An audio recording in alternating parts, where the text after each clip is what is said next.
Hola a todos, muy buenas tardes, bienvenidos a este webinar de Asociación Colombiana de Pediátrica. Recuerden, este es un espacio creado para avanzar, para profundizar, para unir lazos en el conocimiento de la piel de los niños y así trabajar todos en equipo. Hoy tenemos un tema muy especial, moderado por las doctoras Natalia Vargas e Ivonne Lozano, quienes nos van a hacer más adelante la presentación. Desde Colombia les damos un gran saludo a todos nuestros colegas amantes de la piel de los niños y de su cuidado. Y antes de arrancar, queremos darles las gracias a nuestros patrocinadores. Estamos haciendo fallas técnicas en el audio. Les prometo que estos son unos segundos de cada uno de estos patrocinadores que nos ayudan a llevarles toda la información que queremos traerles a ustedes. Este es, de nuevo les informo, este es el tercer webinar de la Asociación Colombiana de Dermatología Pediátrica. Nos quedan 5 más. La idea es tener 8 webinars durante todo el año. Estaremos haciendo recordatorios por Instagram, por la página de la asociación www.acdp.com.co, y con esto pues esperamos que ustedes puedan conectarse. Aquellas personas que no puedan conectarse hoy, recuerden que también quedan grabados y los pueden ver a través del canal propio de YouTube. Y también un aviso importante.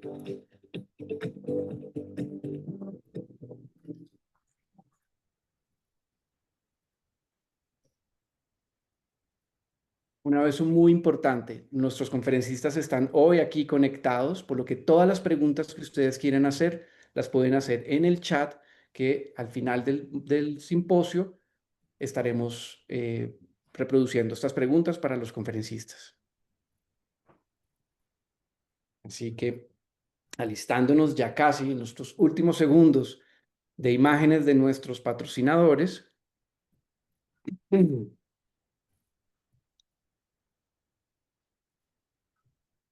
Queremos arrancar nuestro simposio del día de hoy. De nuevo, muchísimas gracias a todos, bienvenidísimos. Ahora les cedo la palabra a las doctoras Natalia Vargas e Ivonne Lozano, quienes harán las presentaciones de los conferencistas. Bienvenidos. Muy buenas tardes a todos. Muchas gracias a todos por la conexión, por tomarse este tiempo y por compartir con nosotros este espacio académico tan importante.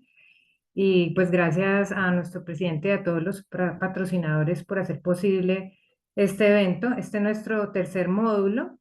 Y bueno, para no quitar tiempo a nuestros presentadores y a nuestros conferencistas, quiero presentar nuestra primera conferencia. Nuestro módulo es sobre trastornos o alteraciones de la pigmentación en niños. Y pues hoy tenemos el honor de compartir este espacio con la doctora Tatiana González Álvarez. Ella es médica dermatóloga de la Universidad CES, es máster en lesiones pigmentadas y dermatoscopia de la Universidad de Barcelona, directora de la Clínica Neus en Medellín, trabaja en Medellín, Colombia, y pues es para nosotros muy grato tenerte aquí con nosotros, Tatiana, y compartir este espacio académico y que pues nos alimentes con toda tu experiencia y tu conocimiento hoy. Bienvenida, Tatiana. Gracias, doctora Natalia, doctor Mauricio, muchas gracias por la invitación. Esperamos tener un ratico muy agradable ya hasta ahora que estamos todos cansados. Entonces, vamos a compartir mi presentación. Me cuentan, me confirman si ahí la están viendo. Sí, se está viendo perfecto. Falta es como compartir la parte como presentador. Dale, Ya, ahora sí. listo. Bueno, entonces, hoy me corresponde hablar de lo que yo hago todo el tiempo, que es dermatoscopia, y vamos a hablar un poquito de cómo aplicar esa dermatoscopia en los niños. Entonces, la idea es que nosotros como dermatólogos usemos el dermatoscopio como si fuera nuestro fonendoscopio realmente, y que la dermatoscopia nos permita, cuando tenemos este tipo de lesiones, clínicamente poder hacer un diagnóstico mucho más preciso a la hora de poner el instrumento y definir si esto sí se trata de una lesión benigna o maligna. La pregunta es si realmente la dermatoscopia se necesita en pediatría, y para mí la respuesta es claramente un sí. Y vemos el caso, por ejemplo, de este niño con esta lesión en la oreja, consultaba por esta pápula rosada de reciente aparición, que si la vemos clínicamente podríamos decir que se trata de un hemangioma capilar, una lesión vascular, pero que al hacer la dermatoscopia vamos a tener un complemento claramente a esa clínica y vamos a decir que ese patrón vascular no es muy típico de una lesión benigna y que por lo tanto necesitamos hacer dermatoscopia, una biopsia, y que en este caso, por ejemplo, se trataba de un nevus de Spitz. Entonces, estos son los temas a desarrollar en mi charla y voy a comenzar hablando de los nevus en pediatría. Entonces, espérenme, yo reduzco esta parte porque si no, no puedo ver ya aquí.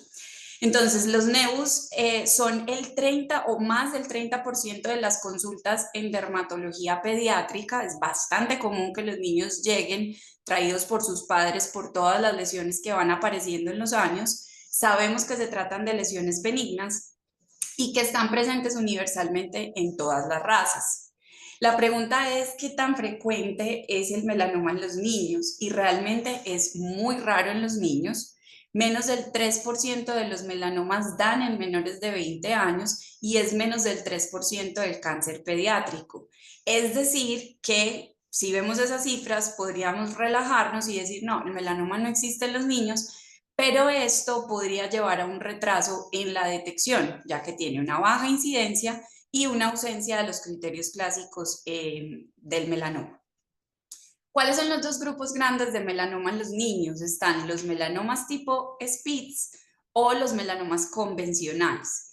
Los melanomas tipo Spitz pueden dar en cualquier edad, a cualquier raza, dan más en extremidades, en la cabeza, y tienden a ser lesiones de rápido crecimiento, rojas o negras, mientras que el melanoma convencional, que es el que se parece al melanoma de los adultos, da más en adolescentes, más en tronco y más en pacientes de fototipos claros, con más nevus, y tienden a cumplir más ese ABCD clásico.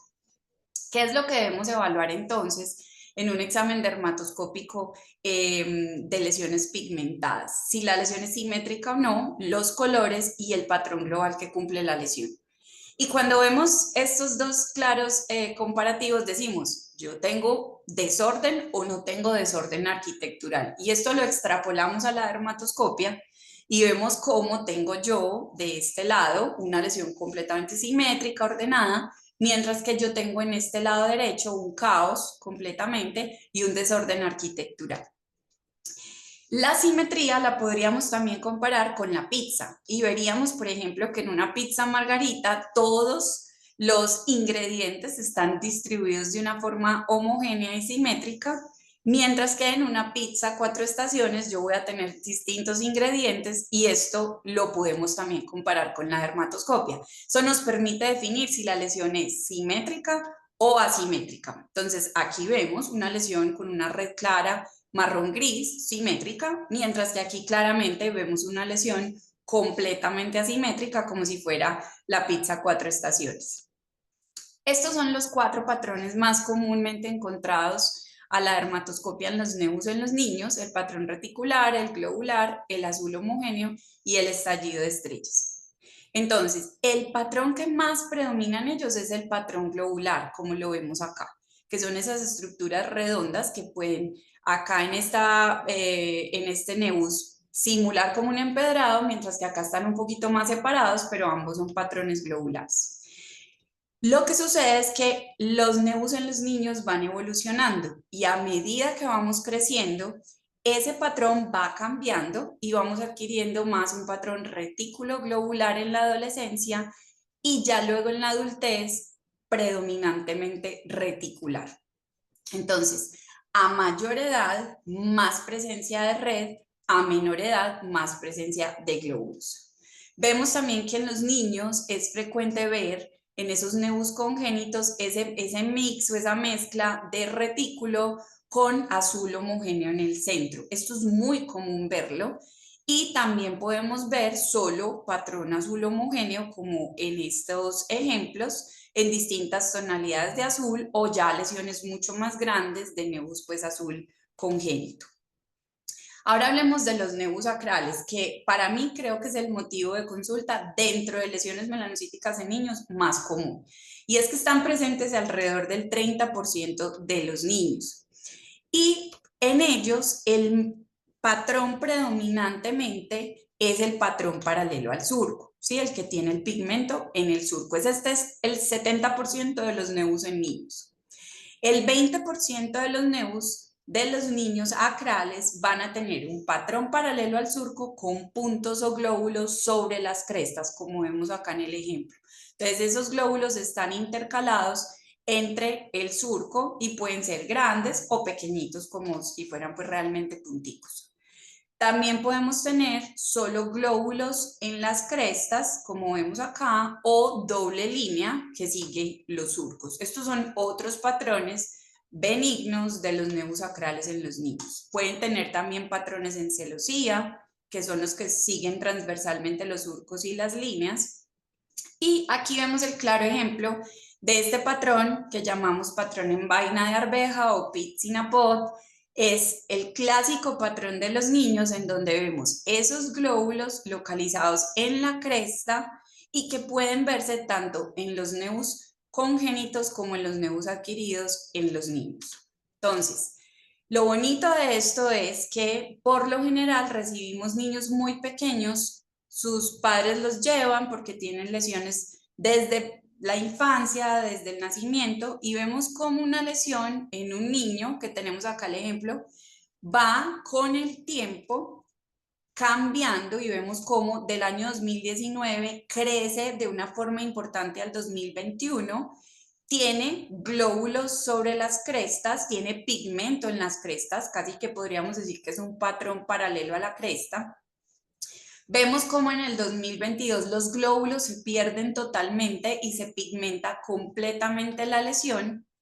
Y luego vemos que en el año 2023 esa lesión comienza a aclararse un poco y el pigmento prácticamente al final ya solo se ubica en el surco. Esta evolución es súper apasionante verla porque está claro que los cambios suceden casi en un 60% de los nevus acrales en los niños y que pueden verse aproximadamente después de 30 meses de seguimiento. Pero ojo, el cambio más común es la involución, es decir, que la tendencia es que muchas lesiones que tenemos desde la infancia van a desaparecer. Podemos ver también en ellos los nevus azules congénitos palmoplantares, siendo algo completamente normal, y otros no tan homogéneos con distintas coloraciones, pero sabemos que es parte de lo normal. ¿Qué otros nevus encontramos en los niños? Este es el patrón más característico entre niños y adolescentes, que son los glóbulos en periferia e denotan glóbulos con actividad, nevus en crecimiento. Entonces vemos cómo esa corona de glóbulos en el tiempo va mejorando, la lesión va creciendo, va perdiendo los glóbulos, va haciendo un crecimiento simétrico y más o menos tienden a crecer durante 4 a 5 años. Vamos viendo la evolución. Otro nevus especial son los alonevus o los nevus de Sutton, que dan más comúnmente en los niños y adultos jóvenes. Pueden dejar máculas acrómicas completamente con la desaparición completa de la lesión y por lo general se asocian con vitiligo hasta en un 20% o con enfermedades autoinmunes. Se debe sospechar en un melanoma cuando ese halo no es completamente simétrico, sino que es irregular. Vemos este ejemplo que es muy bonito que tuvimos nosotros, en donde teníamos una lesión pigmentada con patrón globular, con folículos pilosos, el halo creció, la lesión desapareció completamente y dejó rastro únicamente de los folículos pilosos. Muy bien, entonces vamos al segundo ítem de la charla, que son signos de alerta, y es que ¿cuándo vamos a pensar mal en estas lesiones pigmentadas en los niños? Entonces vemos que cuando encontramos un patrón multicomponente con un montón de estructuras, ahí es que debemos pensar mal. Los glóbulos, ya les dije, son los más comunes en los niños, pero esos glóbulos deben estar bien distribuidos, simétricos, mientras que si los glóbulos están distribuidos de forma irregular, asimétrica, yo debo pensar en un melanoma. La presencia de velo azul blanquecino focal también nos debe hacer sospechar en un melanoma, y la presencia de red atípica, asimétrica, irregular, nos debe hacer sospechar que estoy hablando de una lesión maligna. La red debe ser simétrica en un nevus, mientras que debo pensar en un melanoma si es asimétrica. La red invertida o red negativa, que es esta malla blanca que vemos en el centro, ¿sí? Puede estar presente también en algunas lesiones esquizoides, pero siempre nos debe hacer pensar en un melanoma. Estas líneas blanco brillantes que ven acá perpendiculares debe hacernos sospechar en un melanoma. Y la mancha de pigmento o blotch, miren que yo la puedo tener en un nevus normal cuando está ubicada en el centro, pero si la mancha es asimétrica, está distribuida en distintas zonas, debo pensar en un melanoma. Áreas sin estructura o áreas de regresión blanco-gris también nos deben hacer pensar en malignidad. Y las áreas azul-negras o velo azul blanquecino también. Lo mismo que la regresión azul-gris o peppering, que es ese punteado gris como de involución, debemos pensar en malignidad. Tenemos este caso de una niña de 10 años que consultaba por una mancha en vulva con un tiempo de evolución desconocido. Realmente cuando hacíamos la dermatoscopia veíamos varios patrones. A la dermatoscopia veíamos patrón homogéneo, veíamos círculo sobre círculo, veíamos glóbulos, veíamos distintos colores, veíamos marrón, veíamos gris, veíamos más negro. Y entonces esta lesión, obviamente siendo muy grande, muy atípica, pues nos hizo decidir hacer una biopsia, y este caso se trataba de un melanoma in situ vulvar en una niña de 10 años. Estos son casos supremamente raros, pero que tengamos presente que si encontramos ese polimorfismo en los patrones, debemos pensar en malignidad. Entonces, yo puedo tener patrones dermatoscópicos de melanomas en niños, y estos dos, siendo el multicomponente y el nevus-like, los melanomas que se parecen al del adulto, o sea, los no spitzoides. Pero yo puedo tener patrones spitz-like como pápulas rosadas o reed-like, que son los típicos estallido en estrellas pigmentadas, y esos van a ser los melanomas spitzoides. Entonces, si yo me ubico en los melanomas pediátricos convencionales, o sea, el que se parece al adulto, la gran mayoría van a tener glóbulos irregulares y red atípica. Esos dos van a ser como, digamos, las estructuras más comunes encontradas en los melanomas convencionales de los niños. Aquí vemos, por ejemplo, una serie de 3 lesiones con un patrón multicomponente en adolescentes, y son 3 melanomas no spitzoides, se parecen más al del adulto. Aquí vemos estas otras 3 lesiones con patrón nevus-like, también en adolescentes, se parece al melanoma del adulto, son melanomas no spitzoides. Pero ojo, tengo las lesiones rosadas como pápulas de crecimiento rápido, que digamos que podrían confundirse con otras lesiones benignas, y estos deberían, digamos, hacernos pensar que estos son los melanomas spitzoides, porque son los que no tienen pigmento, los amelanóticos, y los que van a simular un granuloma piógeno, una verruga, un molusco o un santo granuloma, o sea, una lesión benigna. Entonces, estos melanomas rosados que vemos con vasos polimorfos tienden a ser mucho más invasivos, con mayor Breslow, que los melanomas convencionales. ¿Listo? Por eso debemos siempre sospecharlos. Y el otro grupo, también melanomas spitzoides en niños, ya no van a ser los rosados, van a ser los que se parecen al nevus de Spitz en estallido de estrellas, pero un estallido de estrellas asimétrico, irregular, que no parece un nevus de Spitz tradicional. Entonces, yo tengo una lesión en la que estoy pensando que es spitzoide y la clasifico en estos tres grupos. O hablo de un tumor de Spitz atípico, o hablo de un melanoma de Spitz, o hablo de un nevus de Spitz normal. Y este es el nevus de Spitz que siempre hemos tenido en la cabeza, el patrón en estallido de estrellas, con glóbulos en periferia, que va creciendo a medida que yo voy evaluando al paciente. Son lesiones generalmente inestables, pero que en algún momento van a suspender el crecimiento y en algunas ocasiones van a involucionar. Entonces, si yo tengo en mi mente que tengo un nevus de Spitz, los dos patrones más comunes que voy a tener son el Spitz pigmentado o fuso celular de Reed, o el Spitz clásico, que es este, el rosado con los vasos puntiformes, pero menos comúnmente yo voy a tener un patrón atípico.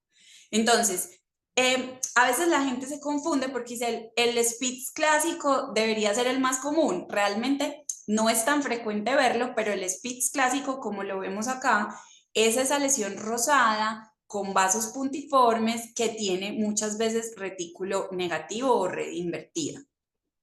Y estos son los otros patrones de lesiones spitzoides que pueden estar también a la dermatoscopia. Entonces, los más comunes son estos cuatro, ¿sí? Doble corona de glóbulos, estallido de estrellas, vasos puntiformes o retículo negativo. Pero si yo encuentro una lesión en estallido de estrellas que no me cuadra, porque la veo asimétrica, irregular, con proyecciones que no están distribuidas de buena manera, entonces ahí es que yo debo pensar que probablemente es un melanoma. Y recuerden que los melanomas espitzoides, no los convencionales, en los niños tienen un ABCDE modificado, y es este: son amelanóticos, sangran, tienen un color uniforme y por lo general son de novo de cualquier diámetro. Entonces, si estoy pensando en un melanoma spitzoide, yo digamos que lo más probable es que encuentre o un nódulo rosado vascular atípico o un estallido de estrellas atípico, pero no una lesión Spitz normal, porque probablemente eso nunca va a existir en un niño menor de 12 años. O sea, yo tener una lesión spitzoide normal en un niño menor de 12 años es absolutamente improbable que sea un melanoma spitzoide. Entonces, ¿cuál es la probabilidad de tener melanomas cuando uno retira una lesión spitzoide-like en pacientes de 12 años o más? Existe la probabilidad, pero miren que en menores de 12 años se sugiere solo resecar lesiones que son atípicas o nodulares. En mayores de 12 años, en teoría, se deberían resecar todas las lesiones de apariencia spitzoide. Este es el algoritmo, pues no quiero demorarme mucho acá, pero aquí pues lo pueden buscar en el artículo para que puedan tratar de definir qué se hace con esas lesiones spitzoides. Y lo que está claro es, si yo tengo un niño menor de 12 años con una lesión nodular, debo extirparla. Si no, la puedo vigilar. Y por último, la dermatoscopia en pediatría también me va a ayudar a encontrar otro tipo de lesiones, por ejemplo, como las verrugas, que presentan estos puntos y glóbulos homogéneos rojo-negro, esa superficie papilomatosa, interrupción de los dermatoglifos, los moluscos contagiosos que hacen estas estructuras redondas con estos vasos en periferia, y el granuloma piógeno, que tiene característicamente el collarete, y el santogranuloma juvenil, que hace el signo del sol poniente, color amarillo homogéneo. Quiero darle gracias a todos los que somos los Dermoscopy Lovers, mis profesores en Barcelona y mis compañeras acá en Colombia, la doctora Carolina Pozobón, Juanita Arango, la doctora Ana Maya y la doctora Natalia Jaimes, pues por todo el apoyo que nos damos diariamente. Muchas gracias.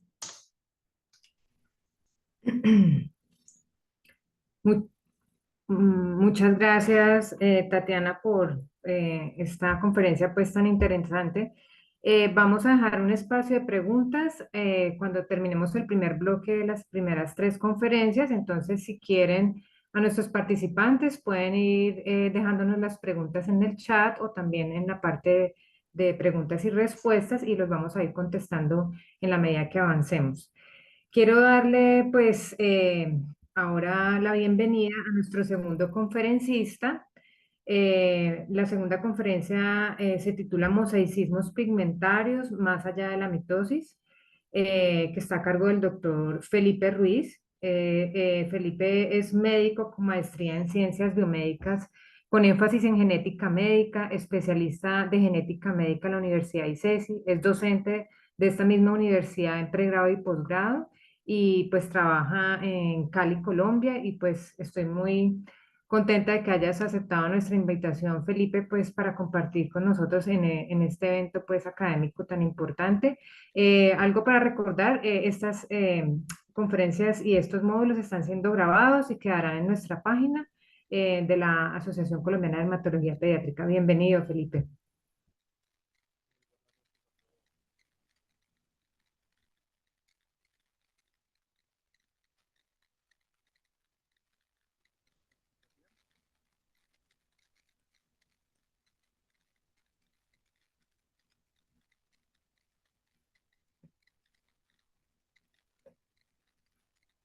Eh, Vamos a ir a solucionar un poco tenemos aquí un problema como del sonido.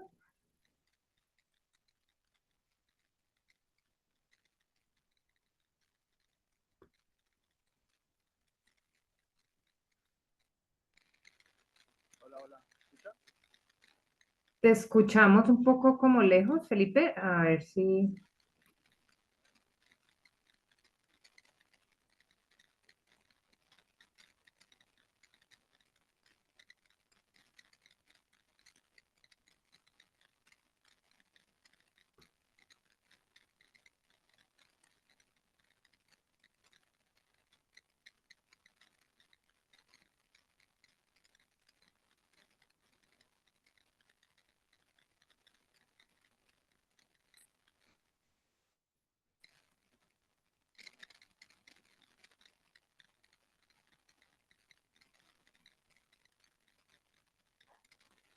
Ahí estamos viendo tu presentación,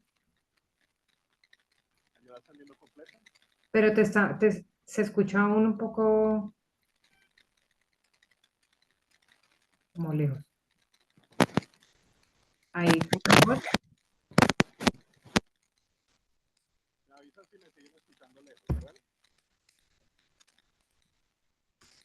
Se escucha un poco lejos.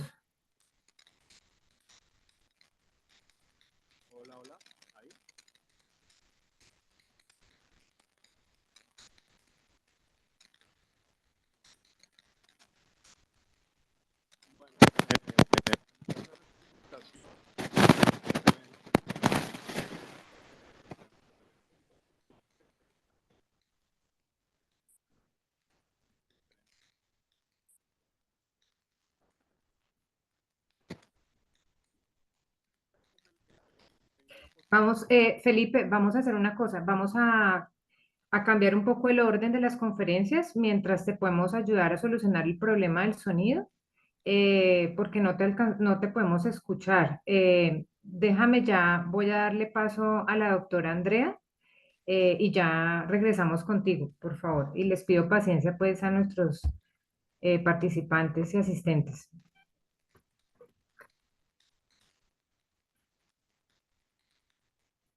Buenas Em, noches, ¿me escuchan? Bueno, sí, buenas noches. Vamos a hacer un pequeño cambio en el orden, pues, que teníamos de nuestras presentaciones. Nuestra siguiente conferencista, pues, es la doctora Andrea Arango. La doctora Andrea Arango, pues, hoy tiene una conferencia con un título muy llamativo que se llama Ni tan blanco ni tan raro, desmitificando el vitiligo en niños. La doctora Arango es dermatóloga, docente de dermatología de la Universidad del CES de Medellín, Colombia. Y pues aceptó nuestra invitación y estamos muy contentos de tenerte aquí con nosotros, Andrea. Bienvenida. Gracias, doctora Natalia, doctor Mauricio, a todos ustedes, muchas gracias por estar aquí conectados y esperemos que no los duerma porque está haciendo una noche fría, entonces esperemos que esto sea algo como más bien dinámico y productivo para todos. Ahí están viendo mi presentación, ¿cierto? Sí, se ve perfecto. Muy bien, entonces la idea de hoy es hablar de un tema que realmente muchas veces lo minimizamos nosotros como especialistas o como profesionales de la salud y que tiene un impacto muy profundo en la vida de los niños que lo padecen y de sus familias, y es el vitiligo infantil.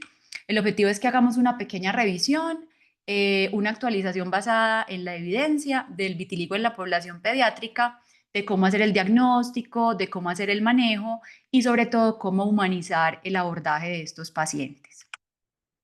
Entonces, la primera pregunta que usualmente tenemos que respondernos y responderle a nuestros pacientes es ¿por qué da el vitiligo, cierto? Y es una respuesta muy difícil porque esto es una enfermedad que es multifactorial en la que se suman muchos factores, no solamente endógenos, como la respuesta inmune del paciente, como algunos factores genéticos, sino que se debe adicionar algún detonante o desencadenante ambiental y que la unión de ellos va a aumentar la producción de especies reactivas de oxígeno, va a activar esta cascada inflamatoria, nos va a llevar a una disfunción mitocondrial y finalmente a una apoptosis del melanocito con una subsecuente aparición de todas esas manchas blancas que son tan comunes, ¿cierto? No es una enfermedad rara, esto aparece hasta en el 2% de la población mundial. Y muy importante en la población pediátrica es que más de la mitad de los pacientes con vitiligo debutan antes de los 12 años, especialmente entre los 4 y los 8 años, y no hay diferencia significativa por géneros. Hay un leve incremento en la prevalencia en niñas, sin embargo, como les decía, esto de manera estadística no es significativo. Otra cosa importante aquí, el antecedente familiar de vitiligo. Hay varios estudios que han evaluado cuál es esa proporción y se ha encontrado hasta un 37% de antecedentes familiares positivos cuando evaluamos la historia clínica en estos pacientes. Pero resulta que todos los vitiligos no son iguales, ¿sí? Tenemos dos subgrupos importantes. Están los pacientes con el vitiligo no segmentario, que es el chiquito de la izquierda, en los cuales usualmente tenemos un inicio acrofacial y que posteriormente se va a distribuir en otras partes del cuerpo. Y el vitiligo segmentario, que es muy distinto, en este es más unilateral, por lo general de la línea media hacia un lado, y tiene como una evolución diferente. Estos pacientes van a tener una estabilización más rápida, pero van a tener una peor respuesta al tratamiento.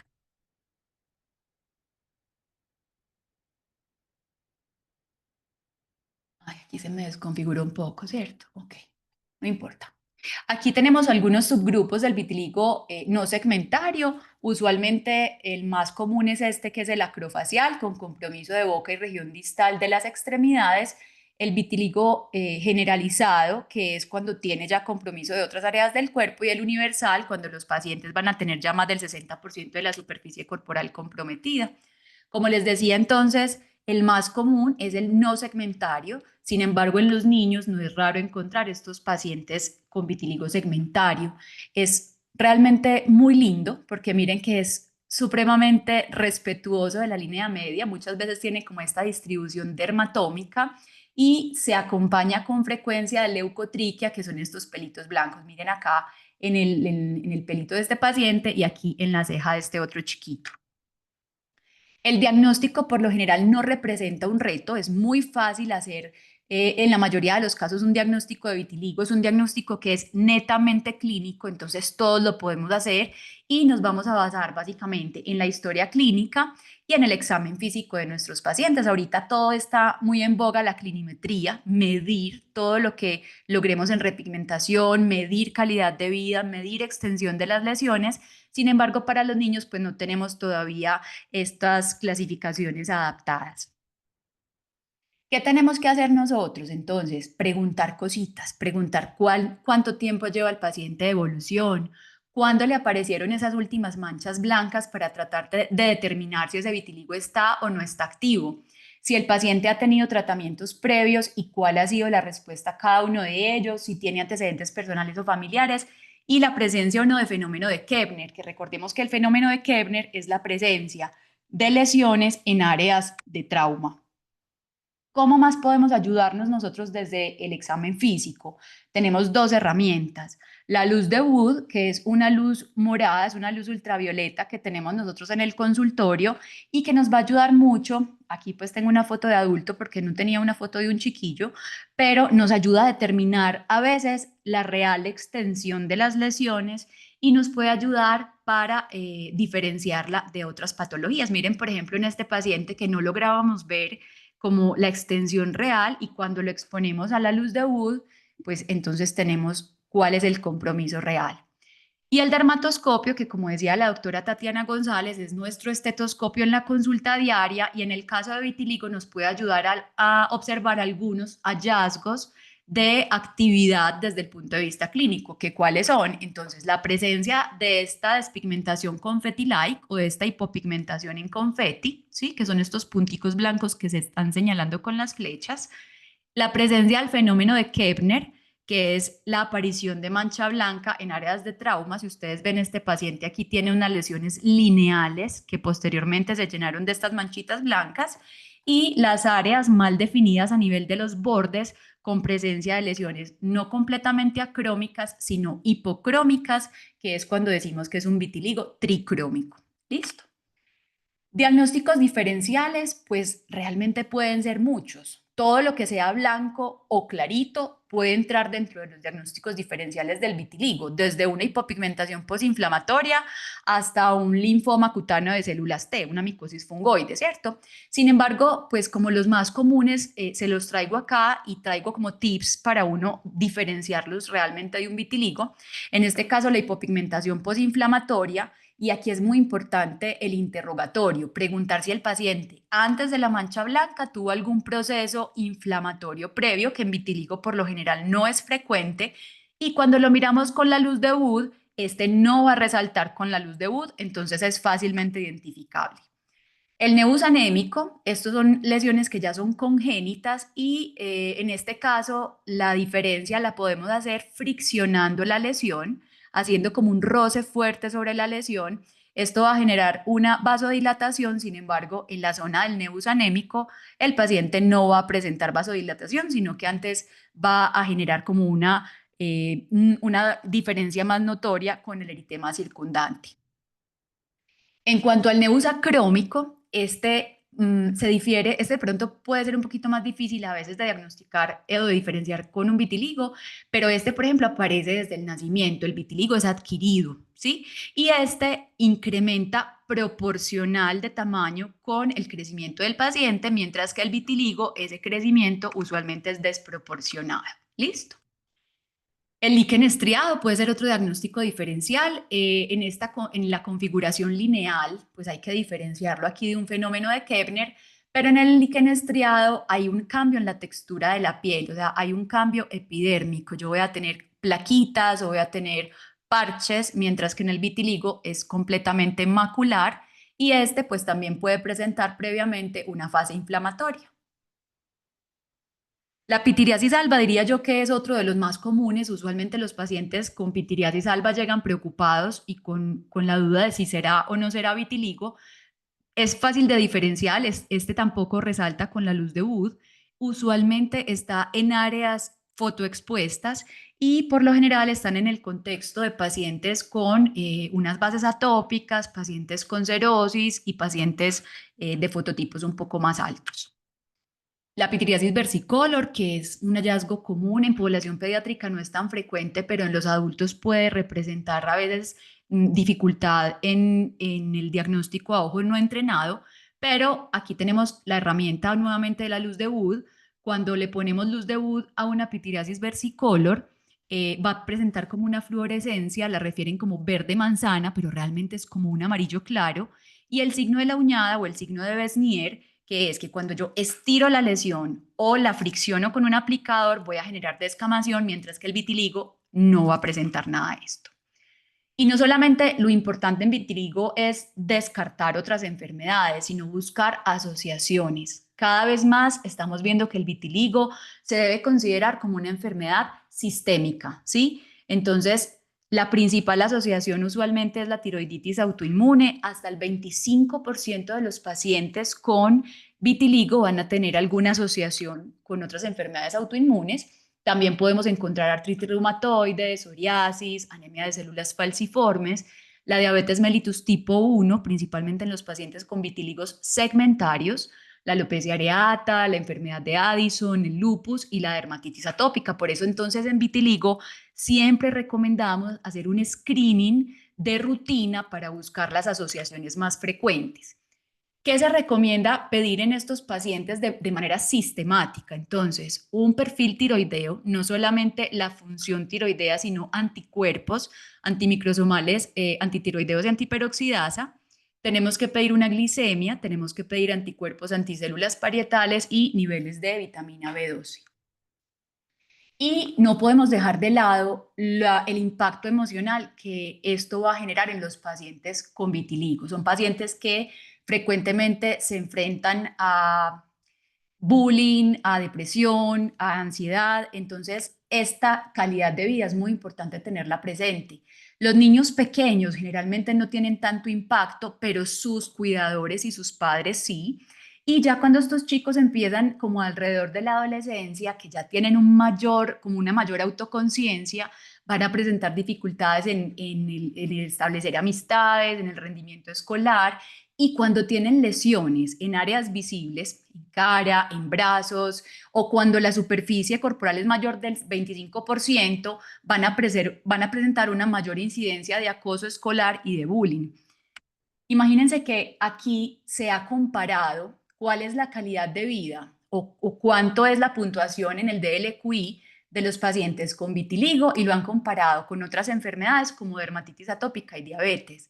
Y se ha visto que los pacientes con vitiligo tienen puntuaciones significativamente más altas. Entonces, no es despreciable esto y es muy importante hacer este acompañamiento en nuestros pacientes. Y desafortunadamente, hasta nosotros los especialistas podemos llegar a considerarlo como una condición cosmética y no médica. Entonces, tratemos como de cambiar el chip, porque desde que los pacientes empiezan con las lesiones, se demoran muchísimo hasta tener un diagnóstico. ¿Por qué? Porque es que ellos se quedan como esperando, o sea, se quedan primero como con un miedo a la estigmatización, con un miedo al bullying. Entonces lo que hacen es que buscan primero respuestas en internet, en redes sociales, lo que le dicen los amigos, tratan como curas alternativas. Pueden en algún momento llegar a una primera visita como de atención primaria, y en algunos momentos también esto representa como un freno para el paciente. Les dicen como no, tienes que acostumbrarte a vivir con tus manchas porque eso no tiene cura. Entonces realmente esto va a empeorar estas comorbilidades, digamos, psicosociales en estos pacientes, e incrementando incluso el riesgo de suicidio en ellos. Miren todo lo que se puede demorar un paciente desde que le sale su primera mancha hasta que tiene un diagnóstico. Una enfermedad que es realmente fácil de diagnosticar solamente con mirar a los pacientes. Entonces, mi invitación es que no hagamos parte del problema de estos pacientes, ¿sí?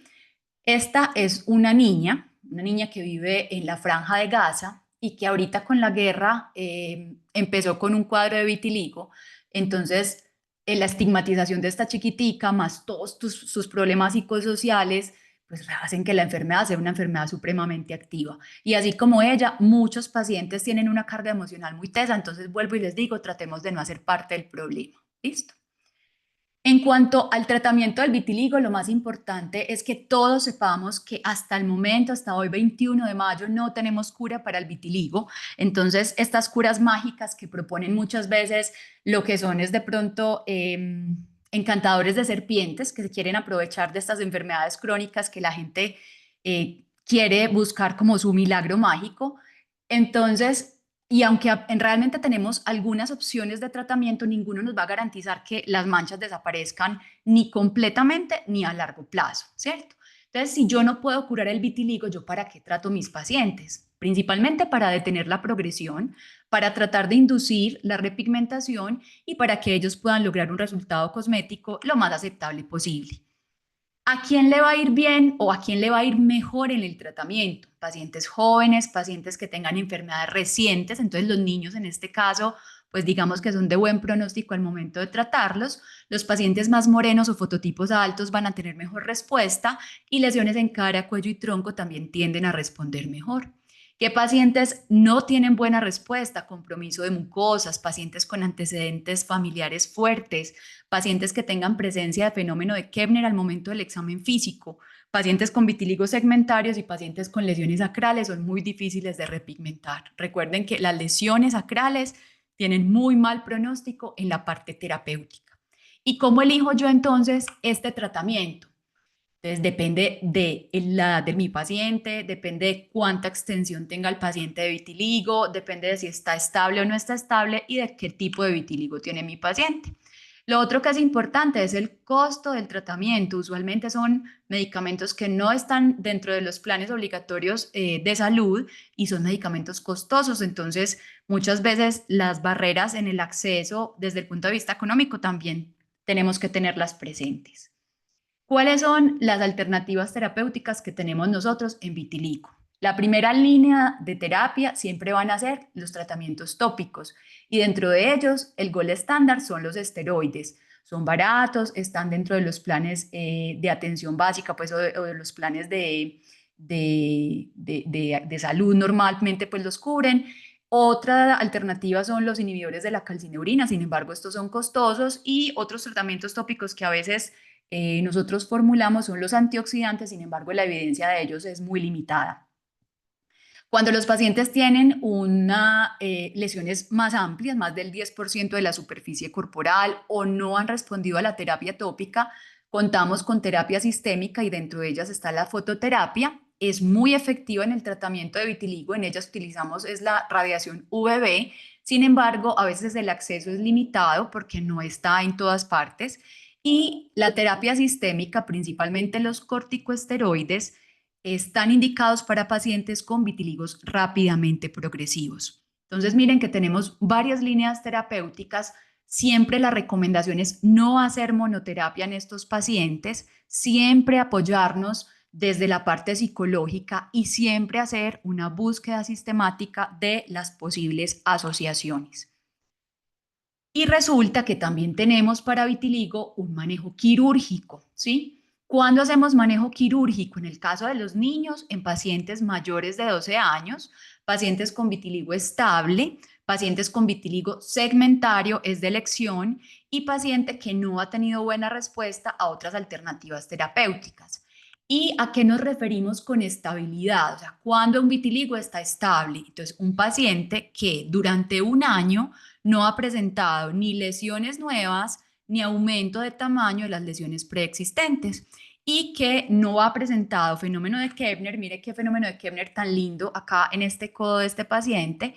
Un paciente que no tenga periodo de Koebner durante ese mismo periodo de tiempo y que no encuentre los mismos hallazgos que les conté ahorita al examen físico, la hipopigmentación en confeti, vuelve y juega el fenómeno de Koebner, y el vitíligo tricrómico o estos bordes mal definidos hipocrómicos. ¿Y qué es el tratamiento quirúrgico del vitiligo? Aquí, pues, o por lo menos yo lo que hago, hay varias opciones, pero yo lo que hago son los microinjertos. ¿Qué es un microinjerto? Simplemente, bajo anestesia local, hacemos unas pequeñas incisiones en las áreas receptoras, tomamos de un área donante cercana al área receptora, que no tenga vitiligo, valga la aclaración, la misma cantidad de fragmentos y se siembran uno a uno sobre los huequitos que yo acabé de hacer, ¿cierto? Después se hace hemostasia, se ocluye, se deja tapadito durante 15 días y después se destapa y el paciente se expone a su tratamiento convencional. ¿Qué pasa con estos microinjertos? Más o menos a los 3, 4 meses ellos me empiezan a presentar esta pigmentación, cada uno de los microinjertos me va a regalar un poquito de pigmentación y ellos después tienden a confluir, a coalescer y a tratar pues como de cerrar las lesiones que estaba tratando yo de manejar.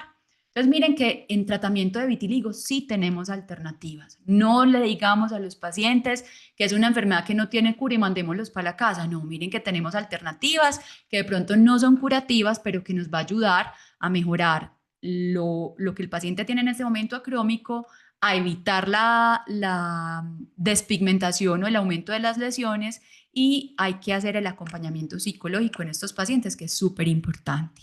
Y lo otro es que hay terapias nuevas en vitiligo y casi todas están enfocadas en la parte de la inmunoterapia. Ahorita desde el 2022 la FDA aprobó el ruxolitinib para el manejo del vitiligo usualmente facial. Es un medicamento que pues en este momento no lo tenemos en Colombia, es costoso. Esta tubito de crema de 60 gramos puede estar alrededor de $1.500 en Estados Unidos, pero pues es una luz en el camino, ¿sí? Y hay algunos estudios en este momento en curso y pues al parecer son prometedores, principalmente con el ritlecitinib.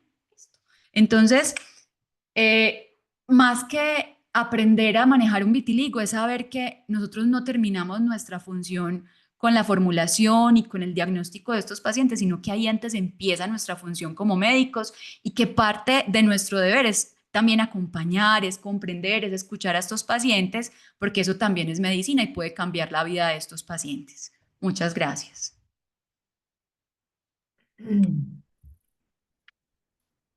Mm, Muchas gracias a la doctora Andrea, pues esta magnífica pues conferencia donde nos ayudaste a desmitificar y a estar mucho más alerta con esta patología que muchas veces es un poquito olvidada en la edad pediátrica. Pensamos que afecta más a los adultos y nos quedamos en eso y no le damos una oportunidad a nuestros pacientes pediátricos, sabiendo que tiene un gran impacto en esta edad también. Bueno, como tenemos el tiempo un poco justo, vamos ahorita a contestar algunas preguntas, Andrea, para que estés ahí, y damos paso pues al doctor Felipe Ruiz. Como ya lo había presentado, pues el doctor Felipe hoy estará con nosotros dándonos pues una conferencia también muy interesante sobre los mosaicismos pigmentarios más allá de la mitosis. Bienvenido, Felipe. Espero que ahora sí me escuchen. Ahora sí. Ahora sí. Ah, bueno, perfecto.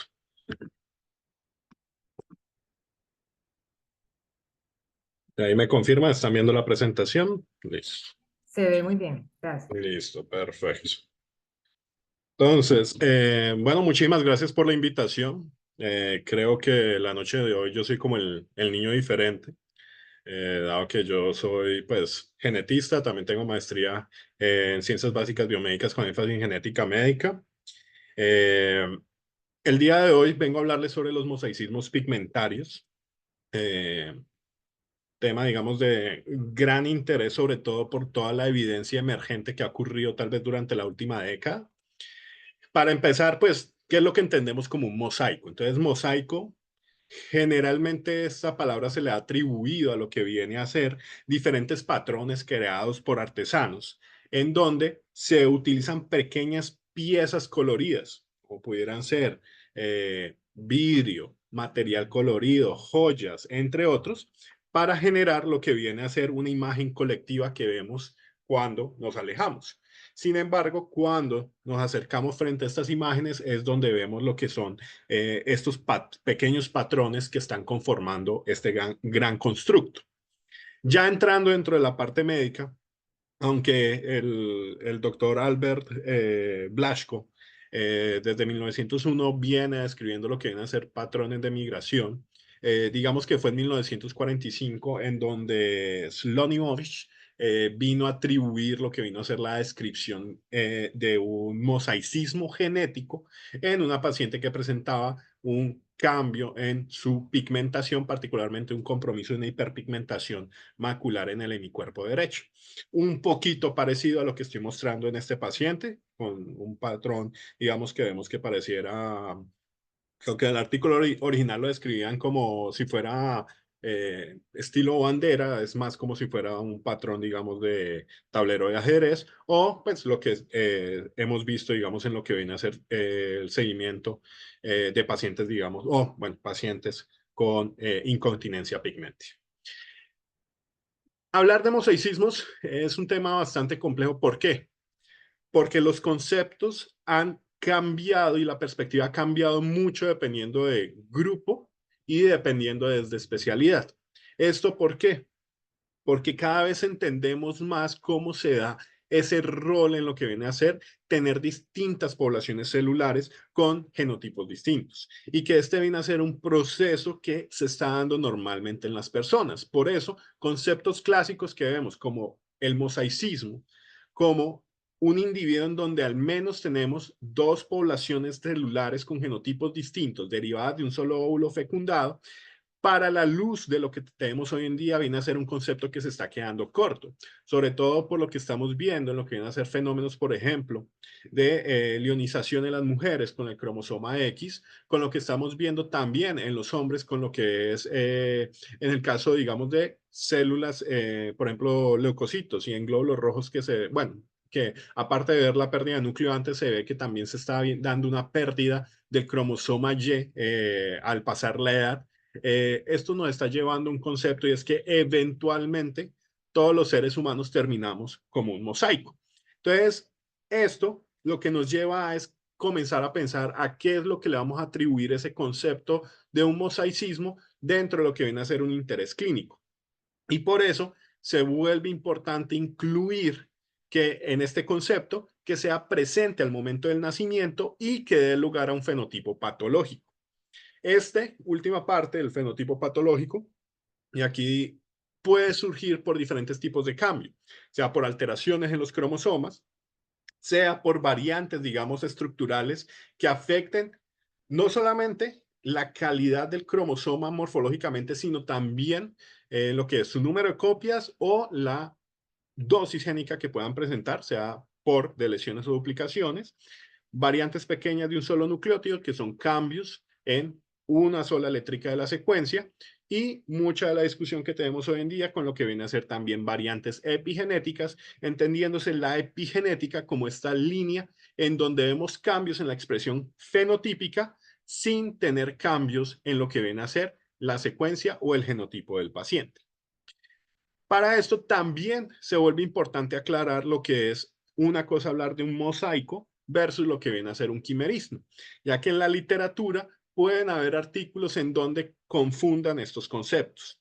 Entonces, en mosaico siempre estamos pensando en un cigoto, o sea, un solo producto de la fecundación, en donde ocurre un error durante el proceso de división celular que puede ser temprano o tardío, y esto nos va a dar a esas dos líneas o esos dos genotipos presentes. Mientras que en el quimerismo estamos hablando desde la fusión de dos cigotos. Entonces tenemos dos productos que se han dado por fecundación que generan una función con intercambio de células. Entonces, este viene a ser, digamos, dentro de su concepto, una de las diferencias más importantes que tenemos.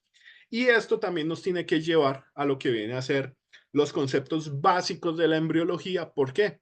Porque dependiendo del momento en donde ocurre la alteración, es cómo esto pudiera llegar a afectar diferentes tipos de tejidos. Y esto teniendo en cuenta de que en muchas de estas condiciones vamos a llevar a tener una asociación bastante importante entre lo que viene a ser, por ejemplo, derivados ectodérmicos, tener en cuenta lo que viene a ser no solamente piel, sino células de la cresta anular, que tenemos, digamos, asociación a lo que viene a ser el desarrollo de los melanocitos, pero también el sistema nervioso central. Y por eso en diferentes condiciones encontramos esa asociación. No es la única, también vamos a ver que procesos, digamos, osteomusculares y vasculares van a estar asociados. Por eso es tener en cuenta que esto se va a dar a lo largo de algún momento dentro del desarrollo, sea embrionario fetal, y que esto va a permitir la expansión de estos grupos celulares hasta que finalmente ya, digamos, en el producto postnatal, pues se va a dar una expresión clínica que va a ser llamativa. Cuando ya entramos a lo que viene a ser la discusión específica de lo que son los mosaicismos pigmentarios, aquí tenemos que tener en cuenta que aquí estamos hablando de un grupo heterogéneo de trastornos de la pigmentación en donde hay un compromiso de la piel en donde vamos a ver máculas, sea hipopigmentadas o hiperpigmentadas. Clásicamente se ha hecho, digamos, lo que viene a ser clasificaciones. Digamos que esta es una de las más clásicas en donde tenemos la clasificación de 7 grupos. Y lo más frecuentemente tal vez descrito ha sido, digamos, como lo mencioné, dado, digamos, las descripciones, digamos, de las líneas de Blaschko, aunque hago la salvedad de que existen patrones de mosaico que no siguen tampoco a Blasco. Entonces, ese viene a ser también un dato importante. Aquí estamos viendo tal vez, digamos, esos arquetipos clásicos pigmentarios, va desde lo que viene a ser bandas delgadas, las bandas anchas, vamos a tener el patrón en tablero de ajedrez, vamos a tener patrones, digamos, que pudieran ser lateralizados o incluso patrones de banda, entre otros. Y esto, que es ya una de las publicaciones más recientes, pero que trata de hacer descripción, digamos, de lo que vino a ser los trabajos de Alfred Blasco. En sus, digamos, trabajos iniciales, él no incluyó las líneas de migración en la parte, digamos, del neurocráneo, porque digamos que no lo veía en sus pacientes. Esta es una versión del 2015. Pues sabemos, Alfred Blasco, dermatólogo alemán, en donde él tomó, digamos, lo que viene a ser evidencia de más de 140 pacientes para establecer lo que viene a ser estos dibujos, hablando de lo que viene a ser estos patrones de migración. Vale la pena mencionar que durante el mismo año, Douglas Montgomery también hizo descripción de esto. Sin embargo, a Montgomery sí se le atribuye que él comenzó a dar la idea de que estos patrones seguían como lo que fueran como trayectos de río, era lo que decía, digamos, en su artículo, muy asociados, digamos, a lo que viene a ser el desarrollo embriológico, más que teorías, otros tipos de teorías, digamos, de alteraciones epidérmicas. Esto también nos lleva, digamos, a una discusión que se vuelve bastante relevante y es, bueno, si estamos hablando dentro del contexto de lo que puede ser una alteración genética, que en muchos casos se ha descrito que viene a ser es post-cigótica, cómo se pudiera esto asociar, digamos, con lo que viene a ser diferentes patrones de herencia y riesgos de recurrencia. Y la verdad, esto viene a ser bastante dinámico y bastante, digamos, complejo, sobre todo si no se tiene claridad de qué es lo que está ocurriendo, no solamente con el paciente, sino con el grupo familiar. Entonces, aquí estoy mostrando diferentes patrones de herencia. Aclaro, aquí voy a mostrar patrones de herencia como vemos en la imagen A, que son mutaciones heredadas, o sea, este es el patrón germinal que no vamos a evidenciar en los mosaicismos pigmentarios. Esto es lo que vemos en las enfermedades hereditarias. El patrón B, muy llamativo, que vienen a ser las mutaciones gonosomales, que nos están diciendo que vienen a entrar dentro de los mosaicismos, pero son alteraciones que se están dando antes de la aparición de las células germinales. Entonces estamos hablando de una alteración pregerminal y por eso encontramos, por ejemplo, en un padre, compromiso a nivel de gónadas en el sentido de la producción de sus células, de células germinales, y a nivel de, digamos, de lo que viene a ser tejido somático, pero en donde el compromiso germinal permite la transmisión y que se presente la enfermedad en su descendencia. Vamos a tener, digamos, también los mosaicismos que son de línea germinal o que también se le conoce en otras publicaciones como gonadales, en donde tal vez uno de los puntos, y no está bien representando esta gráfica, es lo que viene a ser padres asintomáticos que tienen hijos que presentan la enfermedad y generalmente se va viendo la enfermedad en los hermanos. Tenemos las mutaciones de novo, que son, nuevamente, este escenario no entraría dentro de los mosaicismos, pero sería aquellas en donde tenemos una alteración nueva, generalmente asociada a uno de los gametos de los padres. Y aquí ya entramos en escenarios que vienen a ser muy específicos dentro de lo que van a ser los mosaicismos. En este caso, la imagen E, lo que viene a ser estadios, digamos, en cambios postcigóticos, en estadios embrionarios. Entonces estamos viendo un mosaicismo somático, en donde durante las primeras divisiones, durante ese proceso de mitosis, alguna célula presenta una alteración dentro de lo que viene a ser su genoma. En el caso de la imagen F, estamos viendo también lo que viene a ser un desarrollo temprano, pero en este caso viene a ser un compromiso que viene a ser a tejidos tanto cerebrales como no cerebrales. Y vamos a tener lo que viene a ser los mosaicismos postnatales, tanto tempranos como tardíos, que estos ocurren, digamos, en tejidos específicos, sea en el caso de que esté afectando solamente tejido cerebral o en aquellos que afectan solamente una célula, en donde necesitaríamos estudios de secuenciación específicos como tal, como pudiera ser, por ejemplo, por ejemplo, espermatozoides, que es una de las propuestas que se ha dado. Con esta gráfica, lo que quiero mostrar es lo que viene a ser, sobre todo cuando hablamos de lo que viene a ser estos mosaicismos gonosomales, lo que es hablar de esas mutaciones en estados pre-célula germinales versus aquellos, digamos, que están ocurriendo post-célula germinal. Entonces, tenemos el proceso de fecundación, la formación del cigoto y lo que vienen a ser estos estadios tempranos hasta la aparición del epiblasto, donde vamos a tener células madre que son las que van a dar origen a todo el desarrollo de nuestro producto gestacional. Esto viene a ser ese estadio pre-célula germinal o pues estas líneas, digamos, germinales que nos hablarían de lo que puede hacer digamos, una alteración en este proceso y daría origen a células y esto nos pudiera llevar a un individuo que tenga, digamos, ese fenotipo somático gonosomal.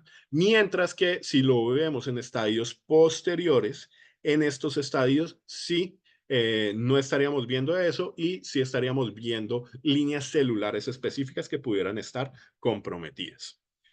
Esto nos lleva entonces a pensar en varios escenarios.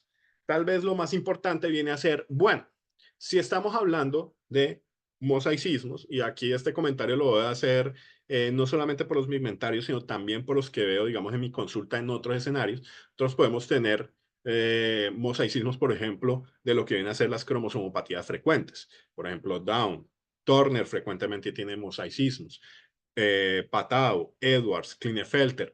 ¿Y esto qué nos da? Nos va a dar alteraciones en el fenotipo del paciente. Cuando entramos a, digamos, a discutir esto, ¿qué tenemos que tener en cuenta para hablar de cómo se está dando este compromiso de lo que viene a ser el fenotipo? Y viene a tener, digamos, estos 6 aspectos. Primero, el tipo de célula que se está afectando, el momento durante el desarrollo en donde se está presentando la mutación, y aquí el término mutación lo estoy utilizando de una manera tal vez muy suelta, para tratar de describir múltiples variables que pueden ir desde dentro de variables de la secuencia génica hasta lo que vienen a ser variables estructurales, de lesiones, alteraciones cromosómicas, entre otros.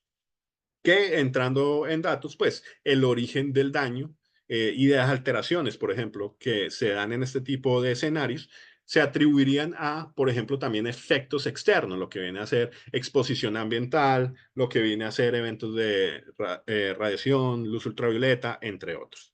La mutación como tal puede tener efectos, la función del gen y el patrón de expresión como tal. Simplemente tomando algunos de estos escenarios como para resaltar el momento de la mutación. Entonces aquí estamos viendo lo que viene a ser esa discusión, por ejemplo, en lo que son variantes, por ejemplo, en el gen GENAC, que nos puede dar diferentes tipos dependiendo del momento de la alteración, fenotipos. Por ejemplo, en estadios, digamos, momentos más tardíos, lo que pudiera ser, por ejemplo, lesiones tipo mancha vino o porto, y en momentos más tempranos, por ejemplo, estará asociado a lo que viene a ser la presentación de un Sturge-Weber, como vemos en este paciente. Entonces, bueno, clásicamente GENAC, pero también se ha descrito últimamente el GNA11 también asociado. Y esto nos vuelve a tener en cuenta ese momento en el cual se está dando la alteración. ¿Por qué? Porque dependiendo de eso también me hacen los tejidos que están tomando mayor rol en el desarrollo. Sea que si estamos viendo ese periodo durante el primer mes en donde el desarrollo del tejido nervioso central, vasos, riñones, piel se vuelve muy importante, mientras que más adelante vamos viendo efectos sobre lo que viene a ser desarrollo, por ejemplo, del sistema gastrointestinal, entre otros. Células afectadas. Y entonces aquí lo voy a mezclar un poquito, digamos, con lo que viene a ser también el tipo de mutación. ¿Por qué? Porque aquí tenemos, por ejemplo, en el gen BRAF una variante bastante frecuente que viene a ser un cambio en la posición 600 de la estructura aminoácida, una valina por un ácido glutámico, en donde hemos tenido diferentes fenotipos asociados, desde lo que viene a ser, por ejemplo, una siringosistema papiliferum, o lo que pudiera ser también la presentación de malformaciones arteriovenosas, o también lo que pudieran ser neus melanocíticos múltiples congénitos. Aquí tenemos uno gigante y obviamente también otros escenarios como por ejemplo este es un cambio o una variante que ha sido clásicamente descrita en melanoma. Patrón de expresión de gen. Resulta que aunque nuestros genes se encuentran en todas estas células nucleadas, no todas se expresan de la misma manera estos genes, no se da, digamos, esa función. Aquí estamos viendo el caso de un paciente con un síndrome de Proteus, en donde se ha descrito, digamos, diferentes efectos clínicos, como, por ejemplo, en estadios tempranos pudiéramos tener nevos epidérmicos, pudiéramos tener malformaciones vasculares y que pudieran estar incluso presentes al nacimiento, pero que a lo largo del crecimiento pudiera también presentar otras alteraciones como viene a ser el sobrecrecimiento, alteraciones en el tejido blando y en el tejido óseo, como vemos aquí presente. Y esto entonces nos lleva a hacernos las preguntas frente a cómo hacemos la evaluación clínica de estos pacientes con sospecha de mosaicismos. Entonces, nuevamente, la clínica, primero que todo, una buena historia clínica, una adecuada exploración física. ¿Y quiénes son los que me van a dar esa, a veces esta sospecha, esas banderas rojas como tal? Uno, el hecho de apariciones esporádicas sin antecedentes familiares, con incluso asociación a fenotipos leves, puede ser uno de los datos. También la aparición, digamos, de alteraciones congénitas o en la primera infancia. Y obviamente en este escenario que estamos hablando de lo que viene a ser el patrón de mosaico en piel, sobre todo con fenotipos corporales que vienen a ser variables e irregulares. Dentro de la clínica, y esto de hecho me enseñarán más ustedes a mí, lo que viene a ser la inclusión de lo que viene a ser imágenes fotográficas de alta resolución. Y lo menciono es porque en esta aproximación al paciente vamos a tener obviamente historia clínica completa, antecedentes familiares, una amplia descripción, pero el seguimiento de imágenes y de fotografía se vuelve esencial en estos pacientes. De hecho, era algo con lo que yo no estaba muy familiarizado, pero que con algunos pacientes que he manejado en conjunto, con algunos colegas dermatólogos, el mapeo corporal total se vuelve también una herramienta bastante interesante, o digamos lo que viene a ser el uso de imágenes de alta resolución. Y esto para hacer el seguimiento de lo que viene a ser diferentes pacientes. Por ejemplo, aquí estoy mostrando pacientes, un paciente, digamos, con lo que viene a ser un sobrecrecimiento asociado a alteraciones en PIK3CA, o en el otro caso que estamos viendo, una facomatosis pigmentovascular, en donde este seguimiento imagenológico se vuelve bastante importante. Siguiente escenario, caracterizar bien lo que viene a ser las otras alteraciones no cutáneas que se pudieran asociar a estos síndromes. Entonces, las alteraciones del sistema nervioso central, vasculares, óseas, entre otros. Sobre estudios complementarios, hay bastante discusión porque la realidad son muy pocos los escenarios en donde ciertos estudios complementarios por fuera de las imágenes pudieran ayudarnos. Por ejemplo, en facomatosis, dado, digamos, el compromiso del metabolismo fosfocálcico y de óseo, pues pedir calcio, fosfato, vitamina D ayuda. En la hiperactosis epidérmica extensas se ha encontrado también déficit de vitamina D, y en diferentes síndromes, digamos, con sobrecrecimiento, alteraciones vasculares, los parámetros de coagulación se vuelven muy importantes. Sobre histología y radiografía, muy importantes. Sin embargo, la sumatoria de lo que viene a ser realizar estudios radiológicos, estudios histológicos a partir de la biopsia, más pruebas genéticas, son mucho más eficaces que realizar estas pruebas por separado. El uso de imágenes, sobre todo cuando hay sobrecrecimiento, malformaciones vasculares y compromiso del sistema nervioso central, se vuelve esencial. Y a veces surge la pregunta, bueno, y en el caso, digamos, de relaciones a tumores, aunque en muchos de estos escenarios hay un riesgo como tal, no, en muchas de las guías no recomiendan la monitorización rutinaria de formación de tumores dentro del seguimiento. Y en lo que viene a ser pruebas genéticas, esta viene a ser, digamos, el área en donde hemos tenido, digamos, un boom en los últimos años de lo que viene a ser diferentes estrategias de qué es lo que pudiéramos evaluar, sea con secuenciación masiva en paralelo, sea con análisis de copias del genoma, desde lo básico, un cariotipo Van de Hoge versus un FISH, hibridación genómica. Pero aquí el punto clave es a veces hacerse la pregunta, si va a hacer la prueba en sangre, que me puede servir, digamos, en mosaicos bastante amplios, como puede ser en algunos casos de McCune-Albright, o el estudio de tejidos, que tiende a ser más específico. ¿Cuál viene a ser el problema? Problemas de disponibilidad. ¿Por qué lo menciono? Porque en nuestro país sobre todo hacer estudios en tejido somático se vuelve muy difícil y tengo que decir que en algunos casos me ha tocado, por ejemplo, solicitar pruebas de análisis en genes de cáncer en tejido somático a pacientes con mosaicos para poder encontrar dichas alteraciones. Este debe ser un caso, por ejemplo, esta es una paciente en donde vemos algunas lesiones hipopigmentadas. Esta paciente es un mosaico de un patao y vemos, digamos, lo que viene a ser el cariotipo en donde vemos las dos líneas. Y finalmente, esto nos lleva a que tenemos que tener una valoración integral del paciente y existen, digamos, diferentes propuestas. Estas yo las saco, digamos, de lo que vino a ser las guías del Network de Rare Skin Diseases, en donde abordan, digamos, los mosaicos, en donde necesitamos tener una historia clínica completa, en donde, dependiendo de si tenemos una sospecha clínica diagnóstica o no, esto nos va a llevar a lo que viene a ser estudios complementarios, como viene a ser histología por biopsia de piel, que va a requerir diferentes pruebas moleculares, en donde el trabajo conjunto multidisciplinario se vuelve esencial, sobre todo para tratar de determinar cuál es la mejor prueba que nos pudiera llevar a un diagnóstico, teniendo en cuenta de que muchos de estos escenarios el diagnóstico va a ser netamente clínico y esto nos va a llevar, digamos, a lo que viene a ser un abordaje mucho más completo de los pacientes. Y muchas gracias, digamos, por esta invitación. Este es un tema bastante amplio y bastante interesante y me agradó mucho poder compartir con ustedes esta noche. Muchas gracias, Felipe. Pues sí, es un tema bastante amplio, pero creo que pues dejaste unas herramientas importantes.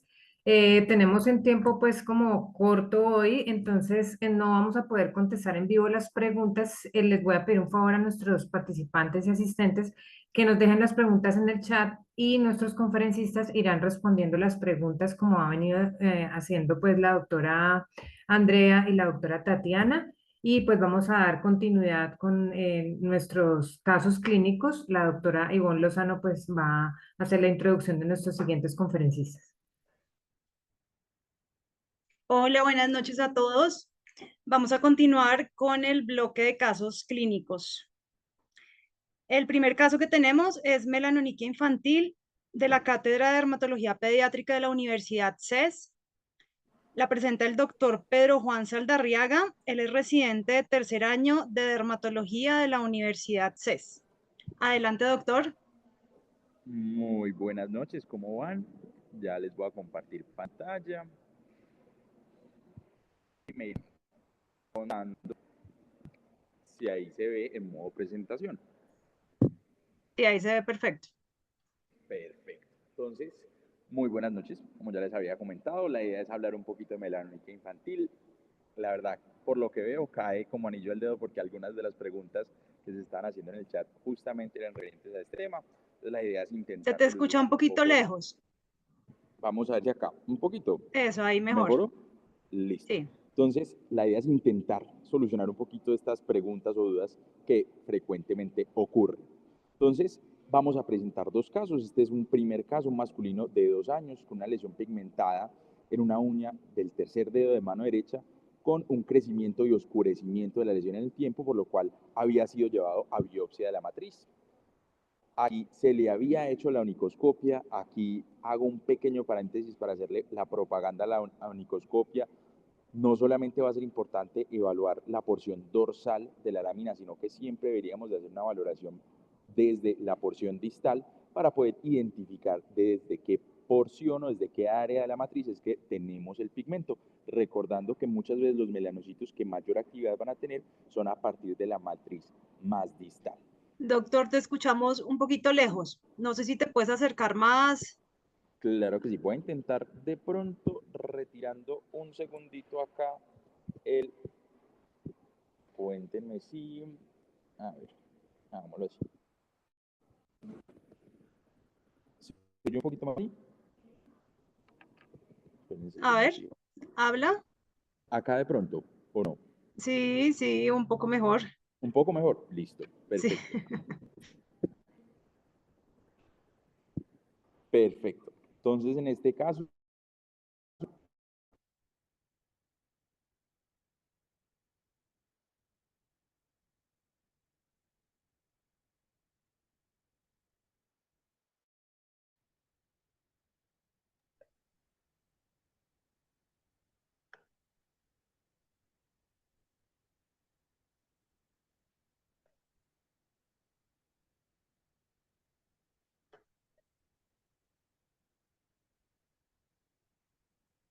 Doctor, creo que se quedó congelada la pantalla.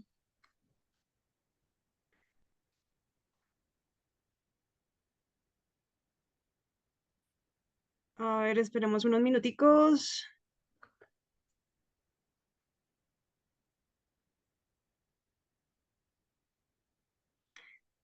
Vamos a continuar con el segundo caso, mientras ya logramos conexión con el doctor. El segundo caso es de hipopigmentaciones en un paciente trasplantado. Lo presenta la doctora Silvana Castillo, que es dermatóloga de la Universidad del Valle, especialista en docencia universitaria de la Universidad ICESI, Fundación Valle de Lili, de Cali. Adelante, doctora.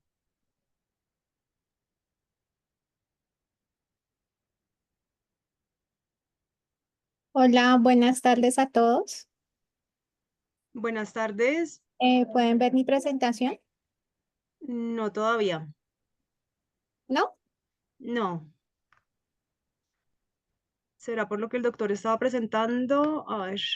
Si quieres, Listo. pásala porque creo que ya se está viendo. ¿Sí? Se te oye muy bien, Silvana, sí. ¿Ahí pueden ver? Sí, hipopigmentaciones en una paciente con H cutánea crónica. Listo. Bueno, buenas noches a todos. Muchas gracias por la invitación. Como lo mencionó la doctora, yo soy Silvana Castillo. Soy dermatóloga y actualmente trabajo en la Fundación Valle Lili. Soy docente de la Universidad ICESI. El día de hoy les voy a presentar un caso de un paciente de 11 años, residente del Cauca, actualmente escolarizado y tiene antecedente de una leucemia linfoblástica tipo BT, diagnosticada en 2020, que recibió quimioterapia y hizo una enfermedad mínima residual persistente, a pesar de que también se le dio un manejo con blinatumomab. Este paciente en el año 2022 recibió un trasplante alogénico de médula ósea haploidéntica. Perdón, Silvana, te interrumpo, es que no estamos viendo la presentación. ¿No? No. Perdón. Voy a volver a compartirla entonces. A ver, mira. Ah, Estamos en un sí. 50-50. Las cosas técnicas, hoy es como que la Ah, ya. internet está haciéndonos huelga, porque está como ¿La ven? 50-50, pero ya creo Ahí que la ahora puse, sí, el doctor que no lo estaba viendo, ya ahora sí lo ve. pero mi presentación no se ve. Sí, Sí sí, se ve, ya. ya se Ah, ve. bueno. Fue algo técnico de la tecnología, es como para despercudirnos un poquito. Muchas gracias Bueno, a todos por estar tan conectados y estar aquí pendientes. listo. Bueno, entonces continúo. Como les decía, el paciente en el año 2022 recibió un trasplante de médula ósea haploidéntico, su donante fue el hermano y fue un injerto de sangre periférica. Recibió un acondicionamiento muy intenso, que pues recibió varios medicamentos, incluyendo irradiación corporal total, y también recibió pues profilaxis para evitar la enfermedad de injerto contra huésped con ciclofosfamida, ciclosporina y abataceto.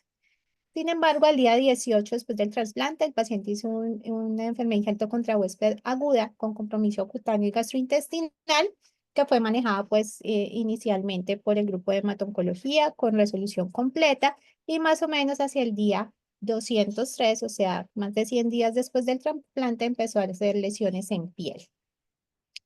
Eso fue más o menos a finales de 2022. Ya el año pasado, el paciente empieza a presentar aparición progresiva de máculas despigmentadas en cara, antebrazos, tórax y espalda, acompañado de leucotriquia en cejas y pestañas. Además de eso, tenía las lesiones de su enfermedad, de su H crónico liquenoide, que eran unas máculas hiperpigmentadas generalizadas y otros hallazgos pues, que podemos encontrar como distrofia ungular y lesiones en mucosa oral.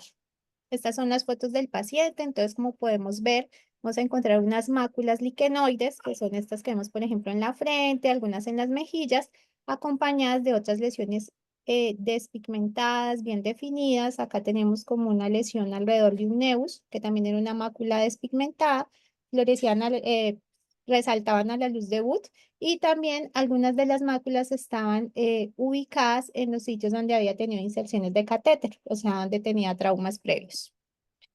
En este paciente, pues ya tenía el diagnóstico de una H cutánea crónica de tipo liquenoide y ahora asociada a un H de tipo vitiligoide.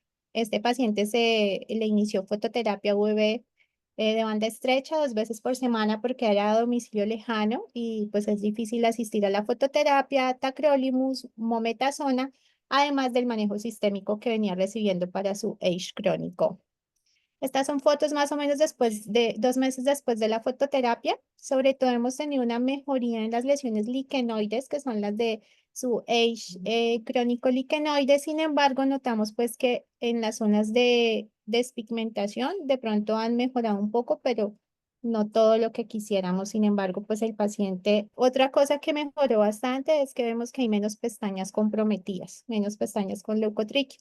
Y en el último de control tuvimos un hallazgo nuevo y es que hizo una pérdida de todas las vibrisas nasales, pues lo que hemos interpretado como pues un episodio de alopecia areata. Entonces, como para entrar en contexto, la enfermedad injerto contra huésped cutánea crónica es un trastorno multiorgánico que es una causa muy importante de morbilidad y mortalidad en los pacientes que han sido sometidos a un trasplante de médula ósea. Tenemos que tener en cuenta que cada vez hay más indicaciones del trasplante de médula ósea y en el mundo se realizan alrededor de 1.5 millones al año y en Colombia actualmente se realizan entre 1.000 y 1.300 trasplantes de médula ósea al año, por lo cual cada vez vamos a ver más pacientes afectados con esta entidad. El trasplante, la enfermedad injerto contra huésped cutánea crónica se define como aquella que sucede 100 días después del trasplante y la manifestación cutánea se presenta más o menos entre el 60 al 80% de los pacientes que la sufren. Acá a grandes rasgos la fisiopatología del Age se va a dividir básicamente del Age crónico en 3 fases. Vamos a encontrar que está muy relacionado es con la respuesta del huésped, no como en el Age agudo que es más por la respuesta a las células del donante. Entonces lo que vamos a encontrar inicialmente es que en estos pacientes hemos tenido pues unos protocolos de inducción bastante intensos y eso produce el daño o la injuria tusular que va a producir pues la alteración, producción de DAMPs, de PAMPs, activación de Toll-like receptor, entre otros, y eso va a llevar a que haya un reconocimiento por parte del sistema inmune del huésped, va a producir inflamación crónica, además de eso puede producir daño a nivel microvascular, y esto finalmente va a llevar a una reparación tisular anormal que va a producir fibrosis, y son muchas de las manifestaciones clínicas que nosotros vamos a encontrar. Dentro de los factores de riesgo para tener un Age, vamos a tener los relacionados con el donante, donde, por ejemplo, que el donante sea femenino y el receptor masculino es uno de los más importantes, así como pues la disparidad del HLA. También tenemos que tener en cuenta que cada vez más en el mundo se realizan trasplantes haploidénticos, porque esto permite que se puedan hacer más trasplantes y ayudar a más pacientes, pero allí vamos a tener que la compatibilidad es mayor al 50%, pero es menor al 100%. Además, los relacionados con el receptor es regímenes de acondicionamiento de alta intensidad, la irradiación corporal total y pues que haya tenido el antecedente de un Age agudo. Vamos a tener que las manifestaciones clínicas del Age van a ser muy variadas, pero vamos a tener unas que son las diagnósticas, como las lesiones liquenoides, las lesiones escleróticas, la poiquilodermia, las lesiones Morphéa-like y las lesiones lichen-esclerosis-like. Vamos a tener unas distintivas que si no tengo estas diagnósticas, pudiéramos pensar que son por otra causa y aquí vamos a encontrar las despigmentaciones y las lesiones papuloescamosas. Hay otras que no están clasificadas como la queratosis pilar, el compromiso de las glándulas sebáceas, sudoríparas, la ictiosis, y vamos a tener aquí otras que son comunes, pero que no las podemos atribuir solamente al Age, como el rash eritematoso y el prurito. Aquí tenemos pues varias fotos que son de nuestro servicio, donde vamos a tener varios pacientes donde tienen, por ejemplo, en este caso tenemos unas lesiones de tipo liquenoide acompañadas también de unas lesiones de más tipo escleróticas. Vamos a tener la distrofia angular. En este paciente que no se ve muy bien vamos a tener un rash eritematoso. También otra de las características que podemos ver es esa descamación fina en el cuero cabelludo que puede simular una dermatitis seborreica, entre otros hallazgos. Y por supuesto, lo que nos trae hoy acá, que son las hipopigmentaciones. En cuanto a la cutánea crónica tipo vitiligoide o tipo vitiligo, ¿qué podemos decir? Que los pacientes con AIDS tienen una mayor frecuencia de enfermedades autoinmunes, que sabemos y como nos mencionó ahora la doctora, la prevalencia global de vitiligo puede ser entre un 0,67 en los adultos y un 0,24 en la población infantil y puede llegar hasta el 1 y 2% en algunas zonas, y que estos cambios similares al vitíligo en el age son poco comunes. Se han hecho como varias series de casos y lo que se ha encontrado es que en estos grupos hay como unos factores de riesgo que pueden llevar a la aparición de vitíligo y que, por ejemplo, en este estudio quizás donde usaron un grupo comparativo frente a los pacientes que habían sido trasplantados, se encontraron pues que sí había una mayor prevalencia en aquellos trasplantados que en el grupo comparativo que había sido visto por enfermedades de otro tipo. Aquí tenemos varias fotos de pacientes pues, que han sido trasplantados y es muy frecuente encontrar la manifestación como vitíligo tricrómico en los pacientes con H tipo vitíligo. Se han identificado como factores de riesgo, pues aparte de todos los que le mencioné, el uso de la médula ósea como fuente del injerto y la disparidad de sexo entre el donante y el receptor para la aparición como tipo vitíligo. Acá, ¿qué tenemos que tener en cuenta? Que los regímenes muy intensos de preparación van a hacer que haya un daño de los melanocitos y eso puede desarrollar pues, la respuesta del sistema inmune a estos melanocitos y desencadenar en las lesiones tipo vitiligoide. Y algo importante es que estos cambios pigmentarios pueden progresar incluso posterior a la resolución de LH o de las, digamos, de las manifestaciones más clásicas y que acá, por ejemplo, el fenómeno de Keffner es una causa muy importante de aumento de las lesiones. Estos pacientes tienen una dificultad bastante grande para repigmentar y lo que logramos generalmente es como estabilizar las lesiones, pero la repigmentación se hace muy difícil y han tenido buena respuesta pues con la fototerapia y con el manejo con corticoides tópicos y sistémicos. Hay algunos reportes de caso con el manejo de mini injertos donde se ha logrado la repigmentación.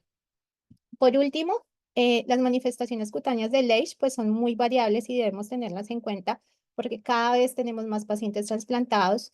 Hay variabilidad en los hallazgos clínicos y histopatológicos y siempre tenemos que tener pues un alto índice de sospecha. El manejo requiere la intervención en equipo multidisciplinario y la fototerapia es de las cosas que ha mostrado mayor efectividad. Y por último, como ya nos mencionaron, los cambios pigmentarios tienen un impacto negativo en la calidad de vida de los pacientes pediátricos y por eso pues siempre debemos estar atentos a estos hallazgos y darle alternativas de manejo a los pacientes. Muchas gracias. Muchas gracias, doctora. Excelente presentación. Doctor Pedro Juan. Volví, no sé si ya me oyen mejor. Sí, ahora sí. Entonces, adelante con la presentación. Excelente, perfecto, porque la di completica para mí solo al parecer. Quedó congelada la imagen. Perfecto. Vean, llegué hasta el gracias incluso. Pero bueno, nada. Ya ahí sí Dale. me cuentan, ahí sí se está viendo bien, me están oyendo bien, todo perfecto. Sí, está perfecto. Excelente. Adelante. Entonces, nos habíamos quedado en que íbamos a presentar unos casos clínicos. Entonces, vamos a ir desde el principio. Primero, un paciente de 3 años con una lesión pigmentada en la uña tercer dedo de la mano derecha, crecimiento y oscurecimiento en el tiempo, por lo cual había sido llevado a un servicio para tomar una biopsia de matriz. Aquí el paciente, les voy a resaltar unas cosas y es que primero, pues el ancho de esta melanoniquia y lo segundo es que se le hizo una unicoscopia. Aquí sí le quiero hacer un poquito de propaganda a la unicoscopia porque siempre es muy importante no solamente mirar el dorso de la lámina, que eso es algo que casi que macro ya lo podemos observar, sino también hacer una unicoscopia desde la porción distal para intentar predecir de dónde viene el pigmento, desde la porción distal o proximal de la lámina y, perdón, de la matriz, teniendo en cuenta que la matriz dorsal viene de la porción más proximal de la matriz y que la porción más ventral viene de la porción distal de la matriz. Como tal, se llevó a biopsia. Aquí se hizo un levantamiento pues, por completo de la unidad angular para poder tomar la biopsia y resulta que a pesar de que por clínica era una lesión bastante fea, nos encontramos con un neomelanocítico congénito. Y un segundo caso, una paciente femenina de 4 años con una lesión pigmentada a nivel del tercer dedo del pie izquierdo desde el nacimiento. Ellos eran muy enfáticos en esto, con un crecimiento progresivo y con cambios de la pigmentación. Había sido llevada a una biopsia de lecho y de matriz en la porción lateral y se encontró con esta biopsia que había una activación melanocítica.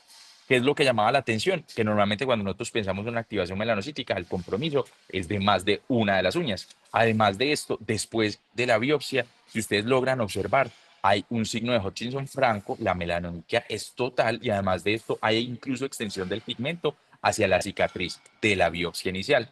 Como tal, como no había una correlación clínico-patológica, se toma una nueva biopsia, esta vez se levanta por completo la unidad angular, se puede evaluar dónde está la lesión en la matriz y desde ahí ya se toma la biopsia. Y resulta que es nuevamente un melanocítico congénito. Entonces, con esto uno dice, bueno, ¿qué sé más o menos del abordaje de una melanoniquia y cómo lo puedo aplicar en un paciente pediátrico? Entonces, nosotros sabemos que siempre que tenemos un paciente con una melanoniquia, lo primero que tenemos que ver es si verdaderamente es una melanoniquia para ver si estoy pensando en otro tipo de contexto de pigmento. Si sí lo es, ¿será que esto es una activación o una proliferación de los melanocitos? Los melanocitos se pueden activar por inflamación, por algún tipo de medicamento o por otros factores desencadenantes como las hormonas. Pero yo puedo tener también una proliferación que puede ser benigna como los nevos y los léntigos o eventualmente algo maligno como un melanoma.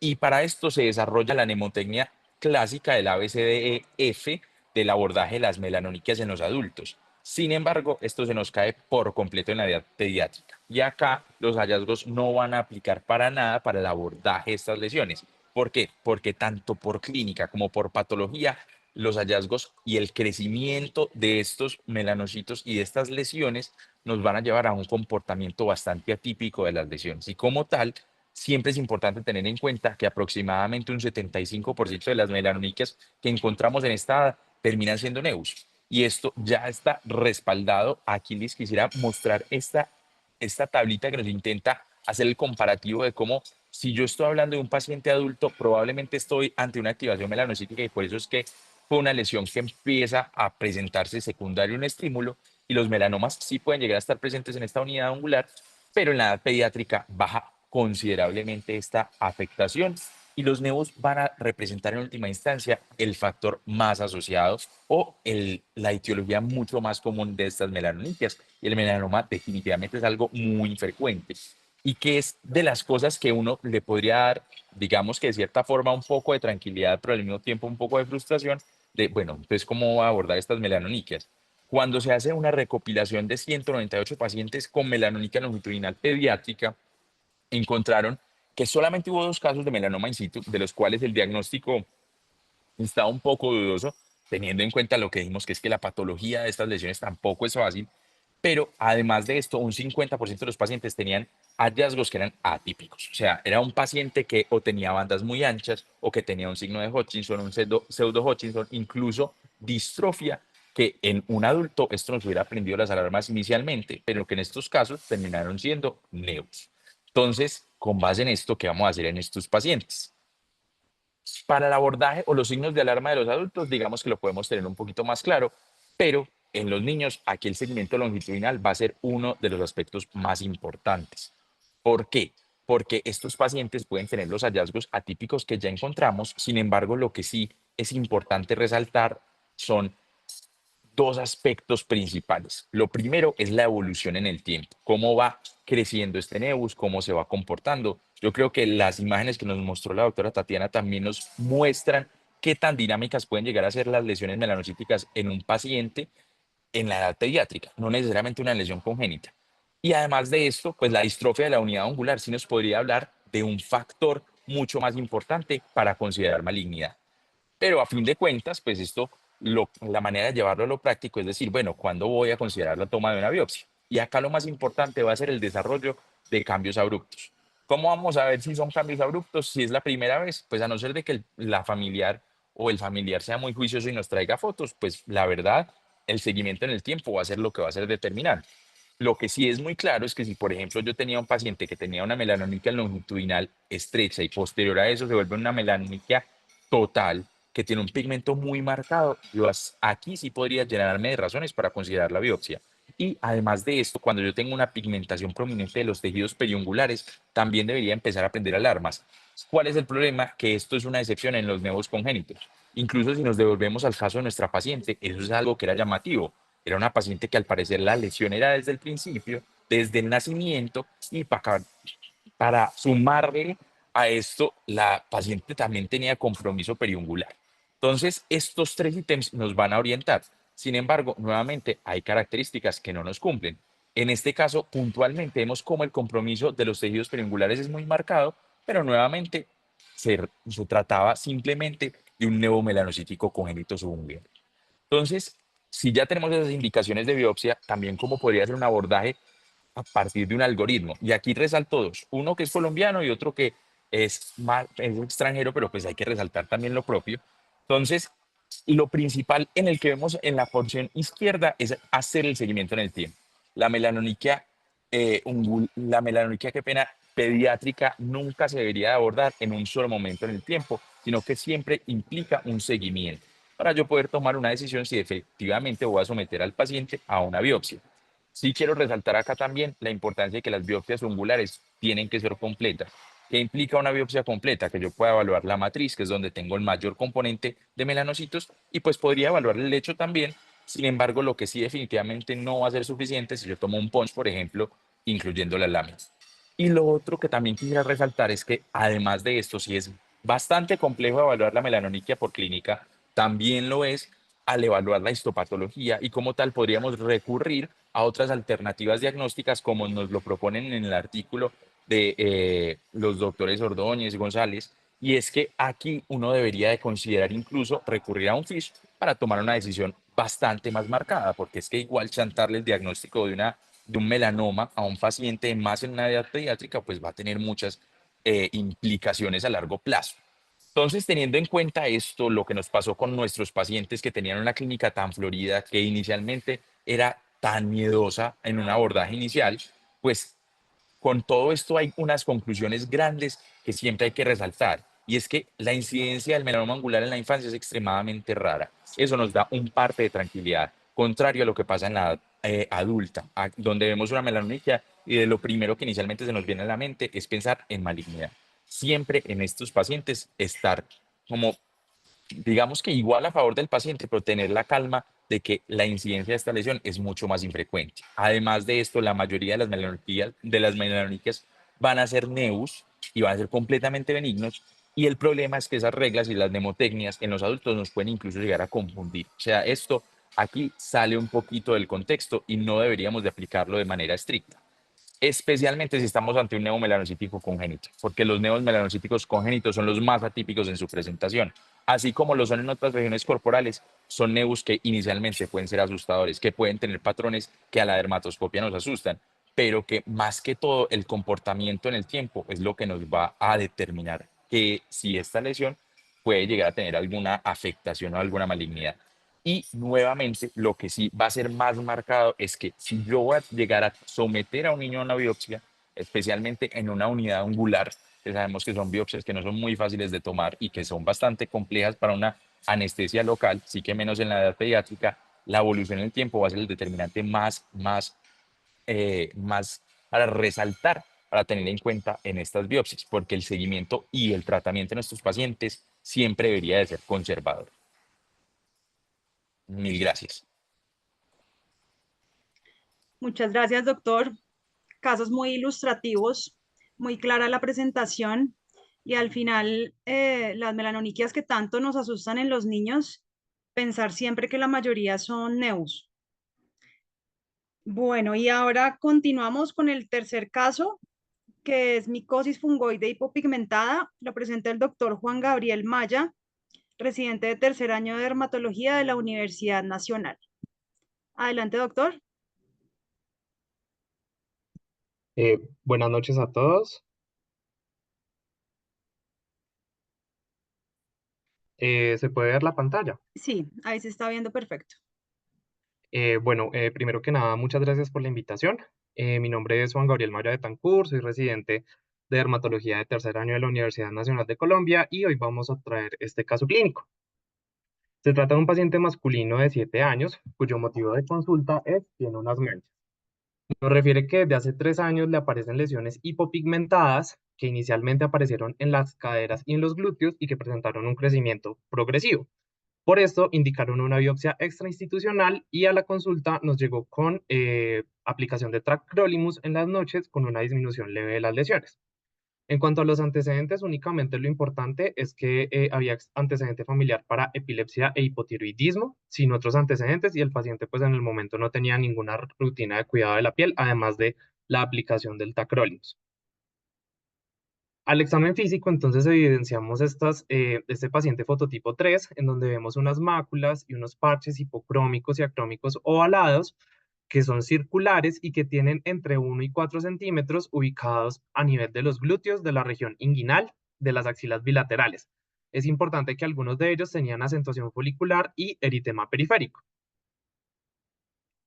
Referente ya entonces a la patología de la biopsia que se tomó, entonces vemos aquí pues este panorámico en donde se evidencia una piel con ortoqueratosis, acantosis y logramos ver un infiltrado inflamatorio perivascular superficial y desde acá se alcanza a ver algo de interfase vacuolar focal. Aquí podemos verlo un poco más cerca. Ya en un acercamiento en 40X logramos ver un epidermotropismo de unos linfocitos que son atípicos, que tienen unos núcleos arriñonados. Alcanzamos a ver algo de degeneración hidrópica de la membrana basal. Aquí en este otro acercamiento también podemos ver más ese epidermotropismo asociado a una dermatitis de interfase vacuolar. A este caso se le realizó inmunistoquímica y la inmunistoquímica nos permitió identificar que aquellas células que hacían el epidermotropismo eran linfocitos T con una relación CD8-CD4 de 3:1 y con pérdida de CD7. Adicional a eso, con la coloración de SOX10 logramos evidenciar la persistencia de melanocitos en el estrato basal y con la coloración de CD1A abundantes células dendríticas a nivel de la epidermis. Este fue el reporte de nuestra patología, en donde se menciona un infiltrado linfoide T atípico CD8 positivo y en donde los patólogos realizan un comentario de que debido a la dermatitis de interfase sobreimpuesta al infiltrado linfocitario, se plantean los diagnósticos diferenciales de una micosis fungoide hipopigmentada versus un vitiligo en fase inflamatoria. Esta es la discusión que vamos a tener el día de hoy acerca de la micosis fungoide hipopigmentada en niños o vitiligo, un reto diagnóstico. Tenemos entonces que la micosis fungoide en niños, según esta revisión sistemática de la literatura, que es la más grande que se ha realizado hasta el momento y que fue publicada en JAMA Dermatology en el año 2021, y incluyeron 581 pacientes, se encontró que la media de edad del diagnóstico era más o menos los 12 años y que el inicio del cuadro había sido a los 8 años.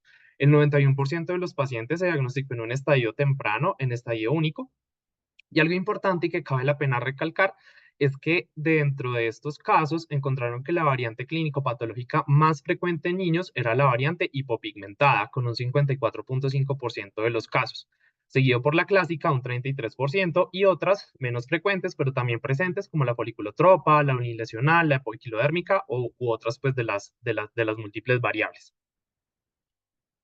La micosis fungoide hipopigmentada, entonces, se va a caracterizar por estas máculas acrómicas o hipopigmentadas. Y viendo estas fotos y teniendo en cuenta pues todo lo que hemos visto durante todo el seminario, su principal diagnóstico diferencial asociado también a las pitiriasis y a otras es, por ejemplo, el vitiligo y sobre todo el vitiligo inflamatorio, que es una variante que se caracteriza por la presencia de placas eritematosas descamativas en los bordes de la mácula acrómica. Es importante mencionar a esta entidad porque son entidades que comparten características tanto clínicas como patológicas como inmunistoquímicas.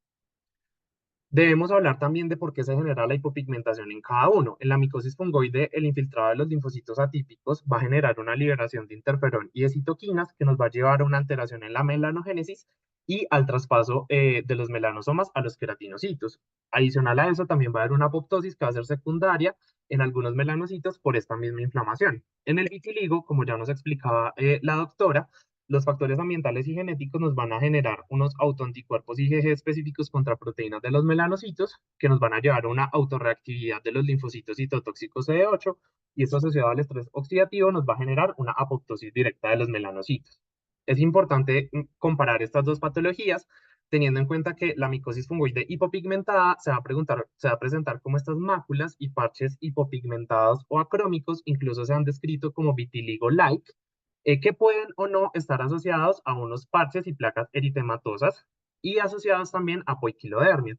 En los pacientes con micosis fungoide hipopigmentada se ve que principalmente su localización es en el tronco y la región proximal de las extremidades y puede haber un prurito de grado variable.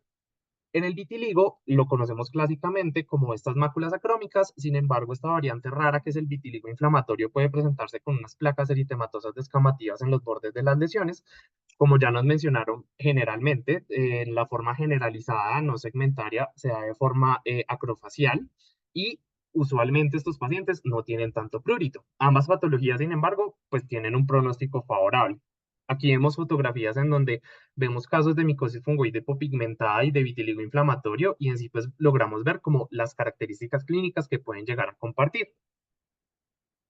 En cuanto a la patología, también son dos entidades que comparten características patológicas e inmunistoquímicas comunes, como por ejemplo el epidermotropismo, que es una característica clásica de la micosis fungoide, puede llegar a estar presente en las fases inflamatorias de vitiligo. Adicional a eso, la tipificación de los linfocitos, en ambos casos va a ser CD8 por encima de CD4.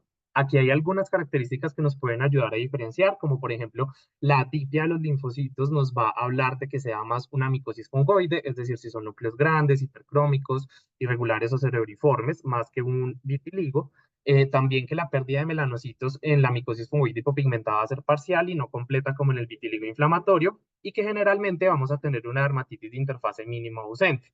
Hay cosas que usualmente se vinculan con la micosis fungoide, como por ejemplo la pérdida de CD7, pero también puede llegar a presentarse en el vitiligo inflamatorio. Entonces, estas características nos llevan a que son dos entidades que comparten muchos ítems clínico-patológicos comunes y que algunas veces, a pesar de un estudio juicioso, pueden persistir la duda. Existen otros estudios, como por ejemplo el estudio de clonalidad de TCR, que nos puede servir, y se encuentran en investigación otros elementos, como por ejemplo la microscopía confocal.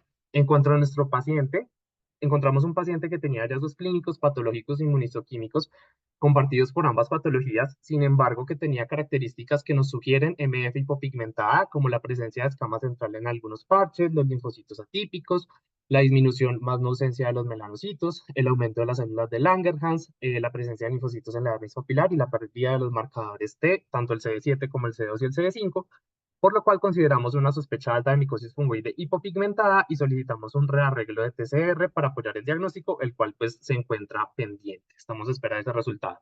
Ya como mensajes finales, entonces debemos considerar que dentro de las causas de hipopigmentación adquirida en niños se debe considerar la micosis fungoide hipopigmentada, que esta forma es el subtipo más común de micosis fungoide en la población pediátrica, que esta micosis fungoide hipopigmentada generalmente tiene un pronóstico favorable y una buena respuesta a la fototerapia, y su principal diagnóstico diferencial es el vitiligo inflamatorio, que comparte características clínicas, histológicas e inmunistoquímicas, y a pesar de que existen características diferenciadoras entre las dos entidades, a veces se requieren de estudios complementarios para poder confirmar el diagnóstico. Muchas gracias. Bueno, muchas gracias, Juan. Importante diferenciar siempre las lesiones hipopigmentadas y cuando sospechar una MF hipopigmentada para hacer una biopsia. Muchas gracias a todos nuestros asistentes. Hoy tuvimos más de 200 y eso nos hace muy felices. Cada vez hay más acogida. Los invitamos a participar en el próximo simposio que va a ser el 18 de junio de infecciosas e infestaciones. Muchas gracias a nuestros patrocinadores que siempre nos apoyan y muchas gracias a todos los conferencistas por hacer posible este simposio. Que descansen. Hasta luego. Hasta luego. Hasta luego, mil gracias. Gracias. Feliz noche.